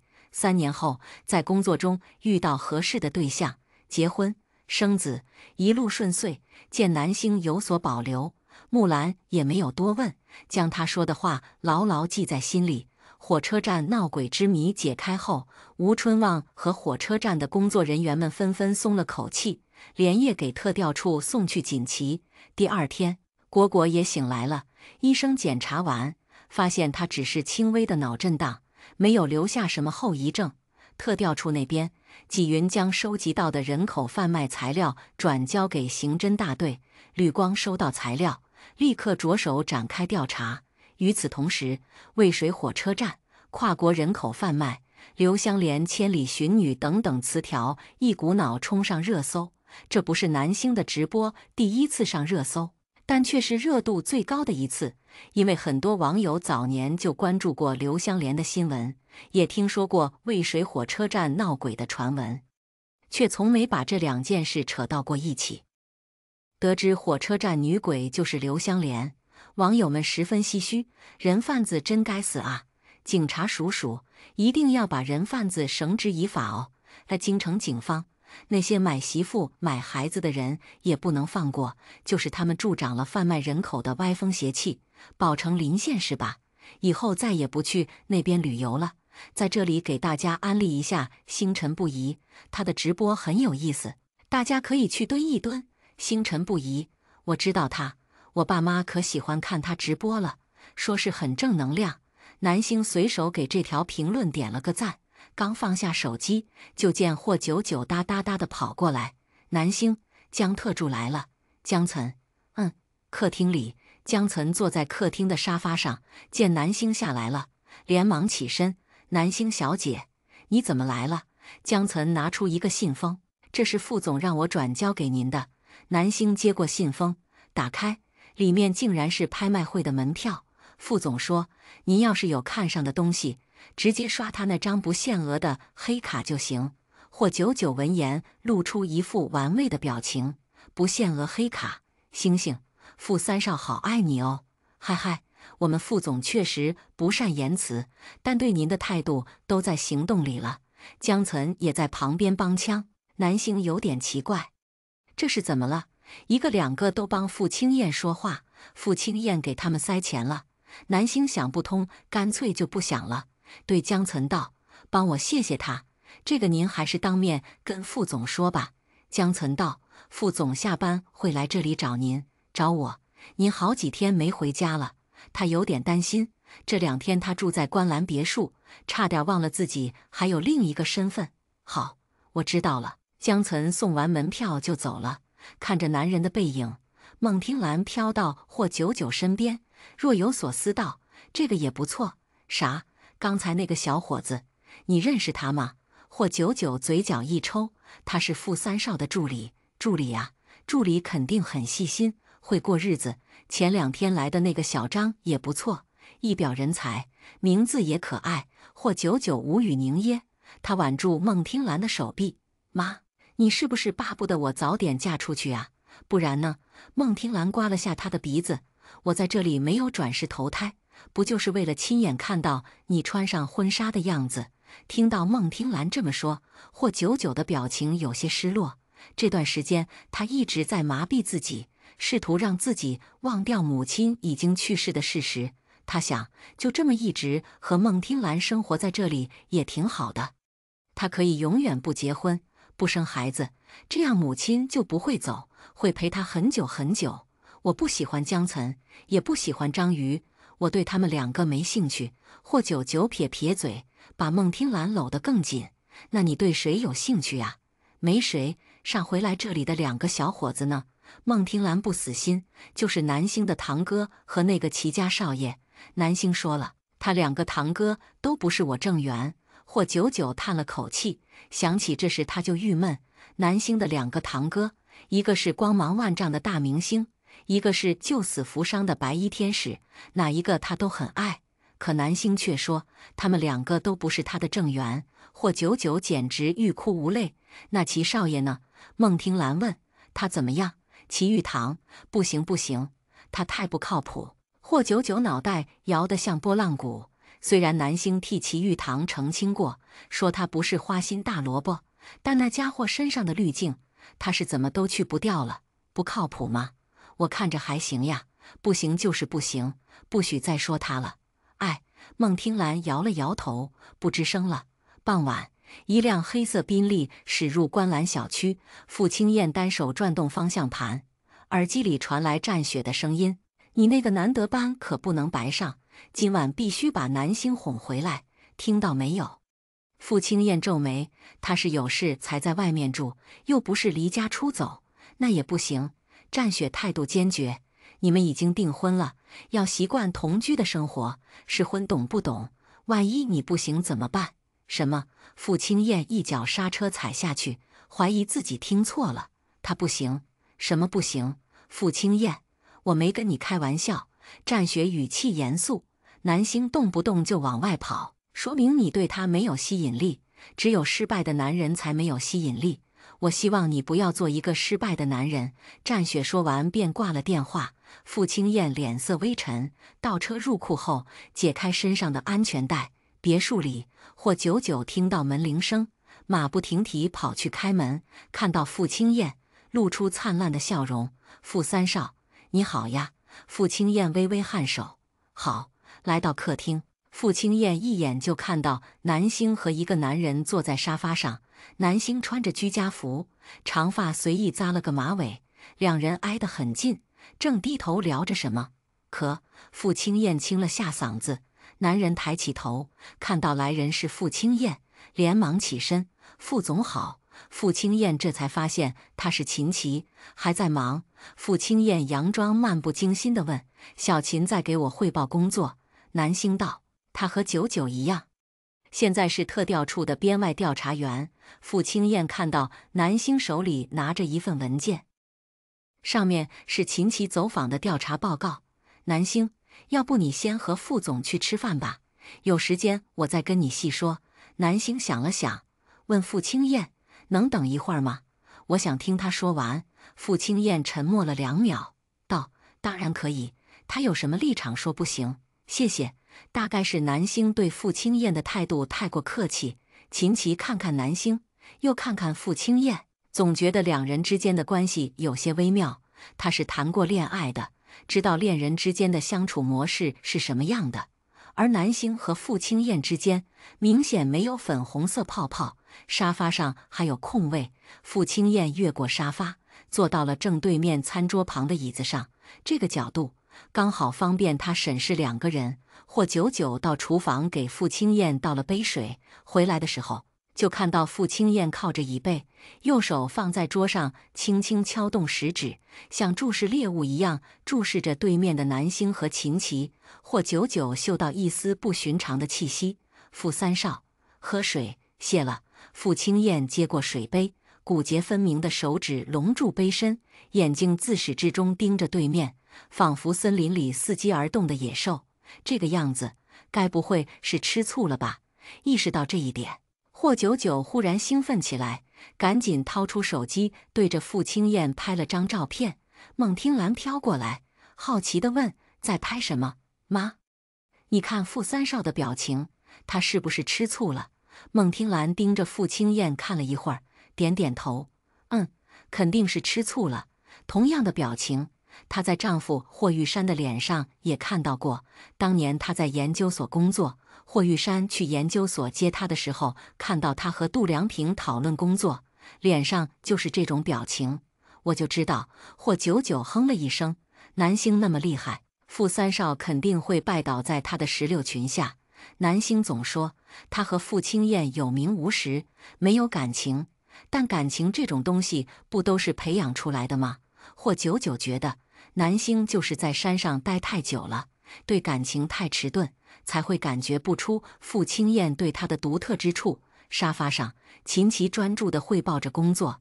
这个女孩的情况比较复杂，毕竟时间隔得太远，而且搬过很多次家，就算她妈妈真是从平行时空过来的，也很难考证。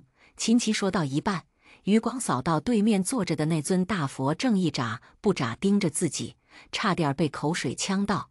南星却没发现有什么不对，继续道：“从平行时空过来的人，为了自保，一定会除掉这个世界的自己。你去找旅队要一下20年前的刑事档案，看看有没有年份对应没有侦破的案件。”“好。”秦琪实在绷不住了，“那个，时间不早了，要不你还是赶紧去吃饭吧，我还不饿。”“你不饿，但傅总可能饿了。”秦琪觉得他要是再说下去，就要被傅青燕的眼神刀成碎片了。南星这才想起傅青燕还在，他抬起头，迎上男人的目光。只见男人勾了勾唇，眼底的杀意以极快的速度消失不见，就好像他刚才看到的只是幻觉。第130章，缅怀白月光的奶糖。南星抿了抿唇：“你饿了？”“是，快饿晕过去了。”傅青燕看了眼时间，想赶紧带南星走，好跟战雪交差。南星将文件递给秦琪：“今天就到这吧，工作上的事可以线上沟通。傅青燕要是饿死了，他心里过意不去。”秦琪如释重负，连忙道：“好，那咱们改天见。”说完，脚底抹油逃跑了。南星换了身外出的衣服，跟着傅青燕离开别墅。上车后，傅青燕系好安全带，在导航上输入餐厅的名字。输入完一回头，见南星正盯着他看，傅青燕握着方向盘的手微微收紧。“怎么了？”南星没说话，表情有些严肃。过了一会儿，他摇头：“没什么。”南星不回答，傅青燕也没多问，只当他是第一次看自己亲自开车，不太习惯。车子一路开上高速，傍晚的京城堵车严重，看着前面排成一条长龙的红色尾灯，傅青燕有点烦躁。原本他想随便找家餐厅应付一下，但战雪点名道姓让他带南星去傅氏旗下那家米其林3星餐厅，美其名曰要有诚意。当傅青燕第3次叹气时，闭目调息的南星睁开双眼，道：“你在叹气，前面的车也不会消失。”被看穿心思的傅青燕有些不自在，修长手指松了松领带，将车窗打开一截，让凉风吹进来。南星摸了摸手臂，傅青燕注意到他的小动作，转头问他：“冷？”“有点，秋天一到，夜晚的温度便降得很快。”傅青燕伸手从后座拿起自己的西装外套，递给南星：“盖这个吧。”南星将外套盖在身上，说了声谢谢。熟悉的松木香钻入鼻腔，不禁让他回想起在镜像世界的那一晚。傅青燕将他抱在怀里，抵挡住玄天袭击，对他说：“我这条命是你给的。”对他来说，死亡意味着什么？那个时候，他又在想什么？南星捏了捏西装外套，目光不自觉落到傅青燕的脸上。男人穿着黑色衬衫，领口微敞，透过车窗吹进来的夜风将他的墨发吹得轻轻浮动。他很少认真打量傅青燕，总觉得除了那条气运线之外，他们之间横跨着一条巨大的鸿沟。但玄天那件事之后，他发现傅青燕似乎比看上去平易近人许多。正在这时，砰！后面的车不知道抽什么风，忽然加速撞了上来。南星只觉得车身猛地一晃，再回过神来，傅青燕已经将车窗降了下去。后车车主看到自己撞的是一辆豪车，脸瞬间就白了。他连忙下车跑过来：“对不起，对不起，我女朋友跟我吵架了，非踩我油门。”男人话没说完，身后便传来女人歇斯底里的骂声：“熊二，你个王八蛋！那个给你发短信的女人到底是谁？”傅青燕。男人眉头紧皱：“都什么时候了，这种事就不能回去再说？不行，你现在就跟我说清楚，不然谁也别活！”女人扑上来掐男人的脖子，两人瞬间扭打在一起。傅青燕忍无可忍，开门下车：“你们两个有完没完？”男人、女人。傅青燕身高186，腰细腿长，光是站在那里就气场十足。女人这会儿才发现他们撞的是辆豪车，意识到问题的严重性，她的火气瞬间消了，连滚带爬地站起来，颤声问男人：“老公，我们现在怎么办？能怎么办？赔钱呗！”男人狠狠瞪她一眼：“我早说让你别在高速公路上瞎胡闹，这下好了。”女人原本只是气上头了，想吓唬吓唬他，没想到会发生这种事，她赶紧撇清自己的关系：“我不是故意的，这事跟我没关系，是你非不给我手机。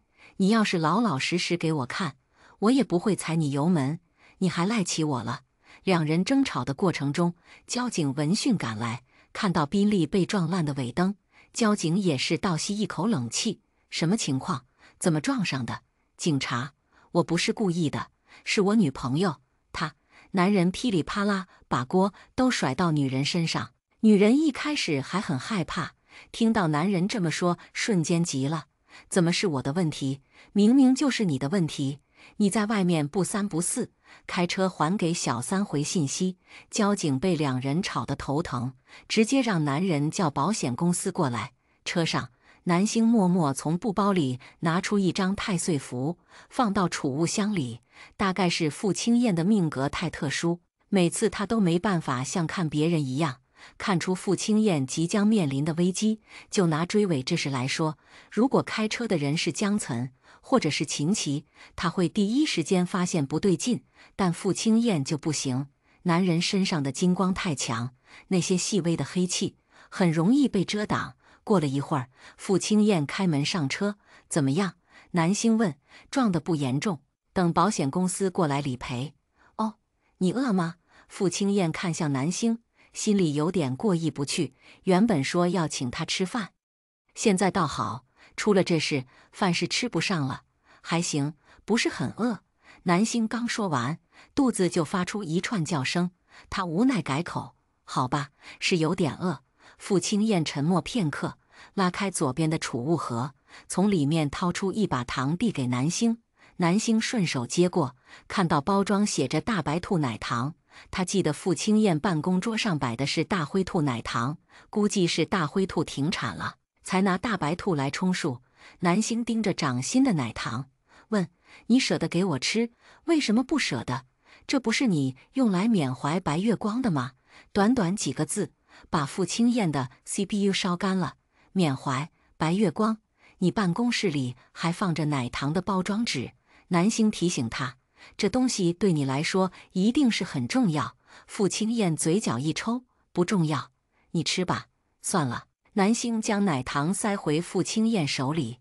他虽然在感情这方面有些麻木，但他可以换位思考，如果傅青燕拿了他宝贝的符纸，他也会不高兴。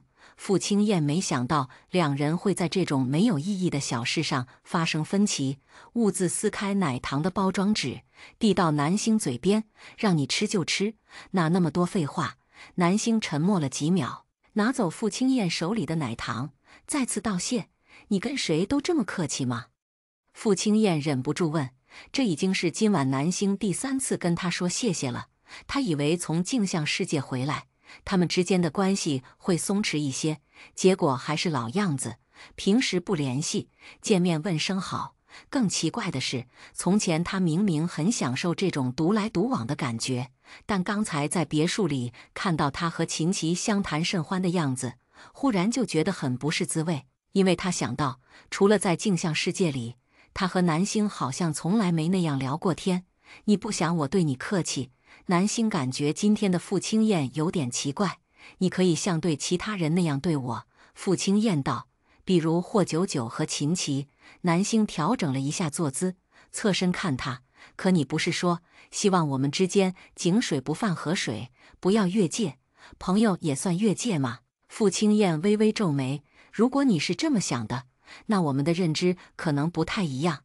南星闻言若有所思，须臾，他点点头。好，我知道了。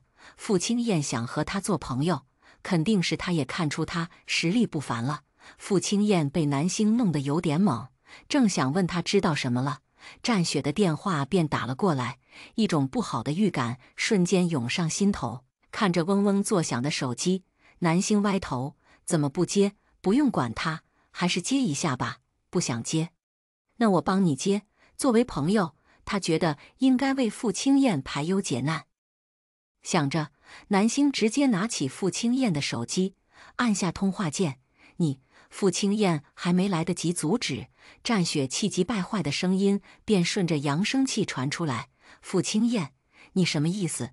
餐厅那边说你们还没过去，我跟你说的话都当耳边风了是吗？”傅青燕脸色一沉，整个人都裂开了。外人面前，他是高高在上的傅家三少爷，谁见了他都得点头哈腰。谁能想到私底下这么惨？你爸当年从南德班毕业回来，就变成了百依百顺的忠犬老公。你倒好，偷偷翘课就算了，连这么点小事都办不好。再这样下去，南星什么时候能喜欢上你？我什么时候能抱上孙子？战雪越说越气，为了做好助攻，他昨天特意让餐厅安排了最好的位置，又请来国际上的知名乐队，就是希望傅青燕能把握住这个机会。结果这小子连去都没去，傅青燕的脸已经黑成炭。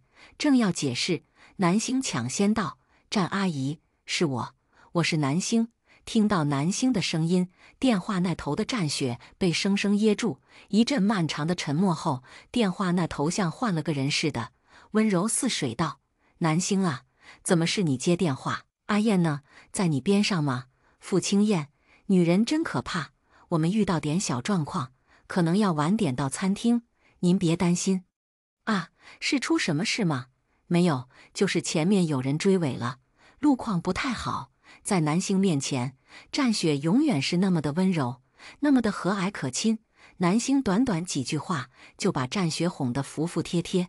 那你们乖乖的哦，路上要是无聊，让阿燕给你讲冷笑话，她讲的冷笑话可有意思了。傅青燕挂了电话，南星把手机还给傅青燕。傅青燕的脸色还没恢复过来。你不打算跟战阿姨说清楚吗？什么？关于我们之间的关系？南星直视傅青燕，他好像还不知道我们的约定。南星能感觉到，从开始到现在，战雪一直是把她当真正的儿媳看待。还有傅玉生，哪怕他婉拒了温泉度假村，还是以他的名义成立了一个个人基金会。夫妻俩对他的态度绝对没得说，这也让南星隐隐有些担忧。他怕他们在他身上倾注太多感情，最后无法收场。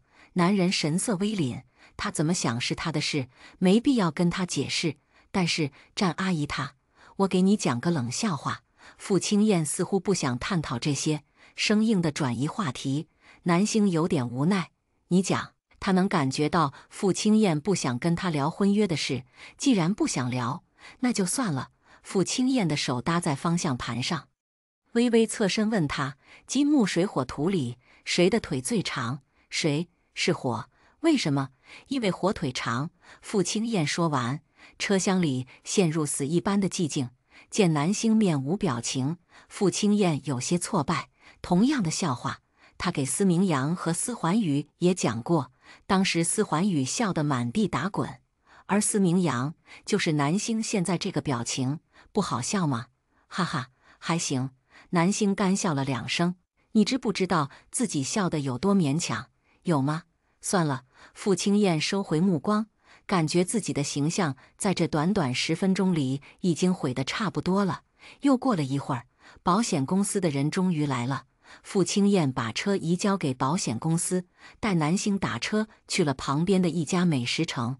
晚上8、9点，正是美食城最热闹的时候，街道上人山人海，空气中弥漫着各种小吃的味道。知道你不喜欢西餐，今晚就在这里吃吧。什么米其林3星烛光晚餐，都是战雪一厢情愿的安排。傅青燕知道南星对那里不感兴趣，索性借着堵车的由头带他来了这里。事实也的确如他所想，南星左顾右盼，心情很不错。身为玄门中人，他固然喜欢仙云观那种清幽之地，但也不排斥尘世喧嚣。偶尔来这种充满烟火气的地方转一转，还是挺有趣的。2人走在人群中，很快就吸引了一些路人的目光。你们看，那个男人好帅，是明星吗？他女朋友也很漂亮。那个女孩，我总觉得在哪见过。专心寻找落脚处的2人，并没有察觉到周围的异样，直到一个戴着鸭舌帽、手里拿着单反的男人快步跑过来，拦在他们面前。第131章，傅三少携未婚妻吃路边摊。帅哥美女，我是一名星探，有兴趣混娱乐圈吗？没兴趣。2人异口同声，难得在这件事上达成一致。男人愣了一下，待他看清楚傅青燕身上的行头，顿时就明白了，原来是有钱人啊，难怪对当明星不感兴趣。只是有钱人怎么跑到这种地方吃饭？见星探赖着不走，傅青燕失去耐性，牵起南星的手，从他身边绕了过去。星探如梦初醒，举起手里的单反，一边喊着借过，一边对着2人拍了起来。挖不到一人没关系，他还能拍点照片回去当素材。傅青燕加快脚步，第一次体会到司环宇口中被狗皮膏药缠上是什么感觉。见星探追着2人狂拍，吃瓜群众以为有明星出没，纷纷跑过来凑热闹，就连在街边吃大排档的人也不吃了，拿着手机追过来。人群就像滚雪球一样，越滚越多，后面的人是不是越来越多了？南星没有回头，光是用灵力就感觉到身后有一群人在虎视眈眈。傅青燕冷着脸嗯了一声，抓紧我，别跟丢了。他今天就不该听战雪的带南星出来吃饭，先是车子被追尾，现在又被一群人尾随，好像衰神附体了一样。你们在追谁呀？我也不知道，可能是明星吧。刚才看狗仔追着他们拍呢。明星？哪个明星？让我看看。绝大多数尾随的人压根不知道2人是谁，但并不妨碍他们吃瓜的热情。直到一个男人挤到前面，指着南星大喊：“是星辰不移！”这2天星辰不移的名字挂在热搜上居高不下，有不少人都听过这个名字。男人这么一喊，大家更激动了。星辰不移，我知道他，好像是个神仙。神仙就是算命超准的那个。之前的唐风性侵、胡家倒台、科大设计师灵魂互换、平行时空谋杀，还有火车站闹鬼，都是他算出来的。卧槽，这么厉害！求大师帮我算算，我什么时候能中彩票？我这次考试能及格吗？别问这些，这些没意思。大师，能不能帮我看看我偶像是直的还是弯的呀？一群人围着南星叽叽喳喳问个不停。南星几次想出手禁言，都忍住了。这里是闹市区，贸然使用术法容易引起骚乱。虽然现在已经很乱了，都让让，别挡路。傅青燕一个眼神扫过去，吓到不少人，但那些人也只是稍微退后了一点，并没有停下追随的脚步。帅哥，你是大师什么人啊？我知道了，他是司环宇，是大师的堂哥。上次他们还一起逛玉石市场来着。傅青燕再对着他喊一个司环宇试试呢？你看他们拉着手，估计是大师的男朋友吧，也可能是他包养的小鲜肉。你们是不是忘了，大师有未婚夫？”傅青燕忍无可忍，倏地停下脚步。后面的大部队没想到他会忽然停下，一个急刹车，差点摔成一团。男人清冷的目光环视一周，就在大家以为他要放出什么狠话时，傅青燕忽然问：“你们不饿吗？”众人面面相觑，以为自己听错了。傅青燕视线一转，看向旁边手里拿着烤鱿鱼的女人：“你拿的是什么？”女人一愣：“鱿鱼，是吗？我还以为是话筒。”女人没想到傅青燕会忽然跟她说话，耳根子瞬间就红了，支支吾吾道：“对不起，还有你们。”傅青燕看向其他人，顺势将南星搂在怀里：“我未婚妻饿得都快出现幻觉了，你们确定要堵在这里？”南星身体微僵，傅青燕的手还是一如既往的滚烫，但却不似往常那样凌厉涌动，令他感到舒适。正奇怪是怎么回事，旁边的烧烤店忽然冲出几个男人：“邢思年，别跑！”夺门而出的男人袖子撸起，手臂上都是纹身，后面追他的黑衣人个个人高马大，手里还拿着家伙。邢思年顾不得那么多，拨开人群就往前冲。黑衣人追过来的时候，一把推开挡在前面的南星，嘴里嘟囔着：“让开，别碍事。”南星身材娇小，被黑衣人一推，差点摔倒。好在傅青燕眼疾手快抓住了他的胳膊。不远处，邢思年已经被其中一个黑衣人按在地上，黑衣人抡起拳头，对着他的脸就是一拳。人群中顿时响起阵阵尖叫，上一秒还在追星的人，这会儿纷纷四散而逃。邢思年抱着脑袋，承受着乱拳砸在身上。他不过是来这边吃顿饭，结果莫名其妙冒出几个人，追着他就要揍。后面的黑衣人见同伴把邢思年抓住了，幸灾乐祸地扬起嘴角，正准备过去帮忙，忽然感觉有人扯着他的衣领，用力一拽，只见傅青燕不知道来到他身后，骨节分明的手指抓住他的衣领，狠狠收紧。黑衣人感觉一阵窒息，脸涨得通红，还没来得及转身，后腰又被踹了一脚，重重趴在地上。傅青燕面不改色地活动了一下手腕，弯腰凑到黑衣人旁边，目光一路向下，落在他的左手上。刚才用这只手推的他。不，黑衣人刚说出一个字，就感觉左手传来一阵钻心的疼痛。众目睽睽之下，傅青燕踩住他的手，漫不经心地捻了几下，黑衣人瞬间发出惨叫。安保人员赶来的时候，现场一片狼藉，邢思年被揍得鼻青脸肿，躺在地上生死不明，鲜血溅得满地都是。几个黑衣人早就跑没影了。忽然发生这种事，南星彻底没胃口了，对傅青燕道：“回家吧。”傅青燕看出他的心思，点点头。两人离开美食城，在路边便利店买了2个三明治。傅青燕越想越觉得离谱，好端端的一个晚上，货是一桩接着一桩。最无语的是，刚才付款的时候手机还死机了。最后2个三明治是南星付的钱。不一会儿，江岑驱车来到便利店门口，透过车窗，他看到傅青燕和南星正站在马路牙子上啃三明治，两人的表情都不太好。江岑下车，把车门打开：“傅总，南星小姐。”傅青燕沉默地上车，南星坐到他旁边，全程没有交流。江岑的第一反应是：完了，总裁和总裁夫人吵架了。原本他正在公司加班，忽然接到傅青燕的电话，让他来一趟美食城。他当时还奇怪傅青燕怎么跑美食城去了，现在看到南星的表情，猛然意识到傅青燕估计是带南星来这边吃饭。南星嫌他太抠，闹脾气了。江岑顿时恨铁不成钢，老板也太过分了，就算南星小姐不是在豪门长大，也不该带人家来吃路边摊吧。回家的路上，南星一直沉默不语，不是因为没吃上饭觉得扫兴，而是他发现傅青燕的气运出问题了。之前他跟傅青燕离得远，还没觉得这么明显，直到今天傅青燕来找他，他才发现不对劲。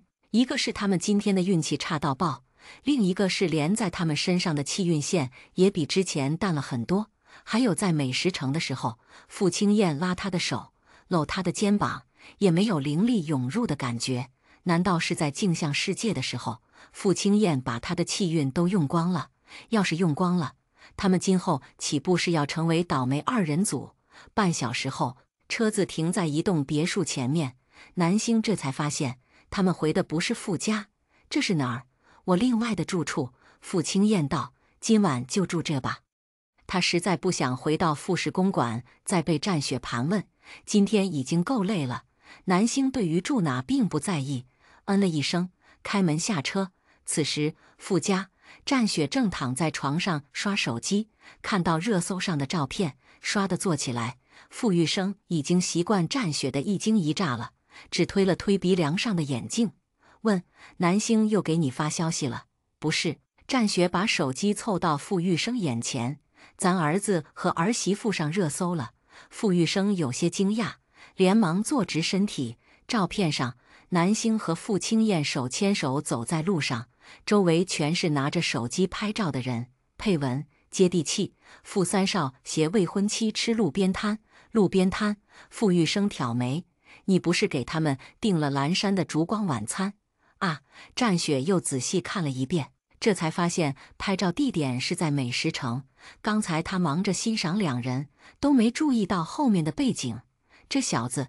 战雪刚要骂，忽然想起南星在电话里说路况不好，意识到两人可能是太饿才就近去了美食城，涌上心头的怒火瞬间又消了下去。路边摊就路边摊吧，两人这小手都拉上了，吃什么还重要吗？而且这么晚了还没回来，肯定是玩得很开心呀。战雪美滋滋地想着，手机忽然震了一下，是傅青燕发来的信息，内容只有短短7个字：“今晚我们住茂园。”战雪消化了几秒，等他反应过来傅青燕说的是我们，顿时发出开水壶般的尖锐爆鸣。傅玉生，还好他没有心脏病，不然这一天天的真有点遭不住。玉生，咱们的儿子终于开窍了。怎么了？我看看。傅玉生看了眼傅青燕发来的信息，唇角也忍不住勾了起来。你看看，他今晚要带南星单独出去住呢，肯定是觉得家里不方便办事。傅玉生点点头，孺子可教。不得不说，南星是他这些年见过最顺眼的女孩。一方面她救了傅青燕的命，本身就自带滤镜；另一方面，她没有那些豪门千金身上的大小姐脾气，小丫头永远都是淡淡的，情绪稳定，让人感到十分安心。想着，傅玉生用战雪的手机回复：“对人家温柔点。”茂园。傅青燕刚脱掉上衣，就看到战雪回给他的信息：“对人家温柔点。”他什么时候不温柔了？奇奇怪怪。傅青燕将手机扔到一边，进了浴室。隔壁房间里，南星对窗而立，继续闭目调息。刚才他联系若虚道长，询问了傅青燕气运的事，得知他的气运应该就是在和玄天对抗时被耗尽了。傅青燕毕竟是个凡人，能和一个修习邪道多年的人交手已经很不容易，代价就是他的气运在短时间内耗尽，需要一段时间来恢复。南星问一段时间是多久，若虚答因人而异，这让他有些头疼。最近他接连用玄烛帮人解决了不少问题，修为堪堪突破下一境界。原本他已经可以利用恶鬼留下的煞气进行追踪，可偏偏傅青燕在这个时候出现问题。恶鬼的法力不容小觑，玄天又下落不明。若是他在这个节骨眼上送上门，不一定是他捉鬼，还是鬼捉他。房间里光线昏暗，南星掐诀调动体内灵力，对着天边清冷的明月缓缓吐息。天地精华以极慢的速度随着月光倾泻在他身上。忽然，南星像是想起什么，猛地睁开双眼。他快步离开房间，发现走廊一片漆黑，果然停电了。傅青燕的气运被掏空后，最直观的表现就是变得倒霉，像当初的她一样，喝口凉水都塞牙缝。所以房子里忽然停电什么的，也是再正常不过。南星敲了敲傅青燕的房门：“傅三少，睡了吗？”无人回应，担心男人死在里面，南星索性推开门走进去。房间里空荡荡的，只有尽头的浴室里传来隐隐约约的动静。南星走到浴室门口：“傅三少，你在里面吗？”浴室里安静了几秒后，忽然传来一道空灵的笑声：“嘻嘻嘻。”南星眉头一紧，当即凌空画符，朝着声音的源头打过去。砰的一声，迷障破开，一条蛇尾从暗处一闪而过。南星没有去追，而是看向淋浴间，傅青燕的身影重新出现在里面。他扣了扣玻璃门：“傅三少，你还好吗？”傅青燕满身泡沫，还没来得及冲，听到南星的声音，喉头一梗，下意识背过身去：“你怎么来了？”刚才他在洗澡，忽然感觉有什么东西在扫他的腿，一开始他以为是幻觉，直到他低下头，看到一条蛇尾盘上他的腰。第9集正在快马加鞭赶制，每天中午12点都会更新，记得点点赞，关注小河不迷路哦。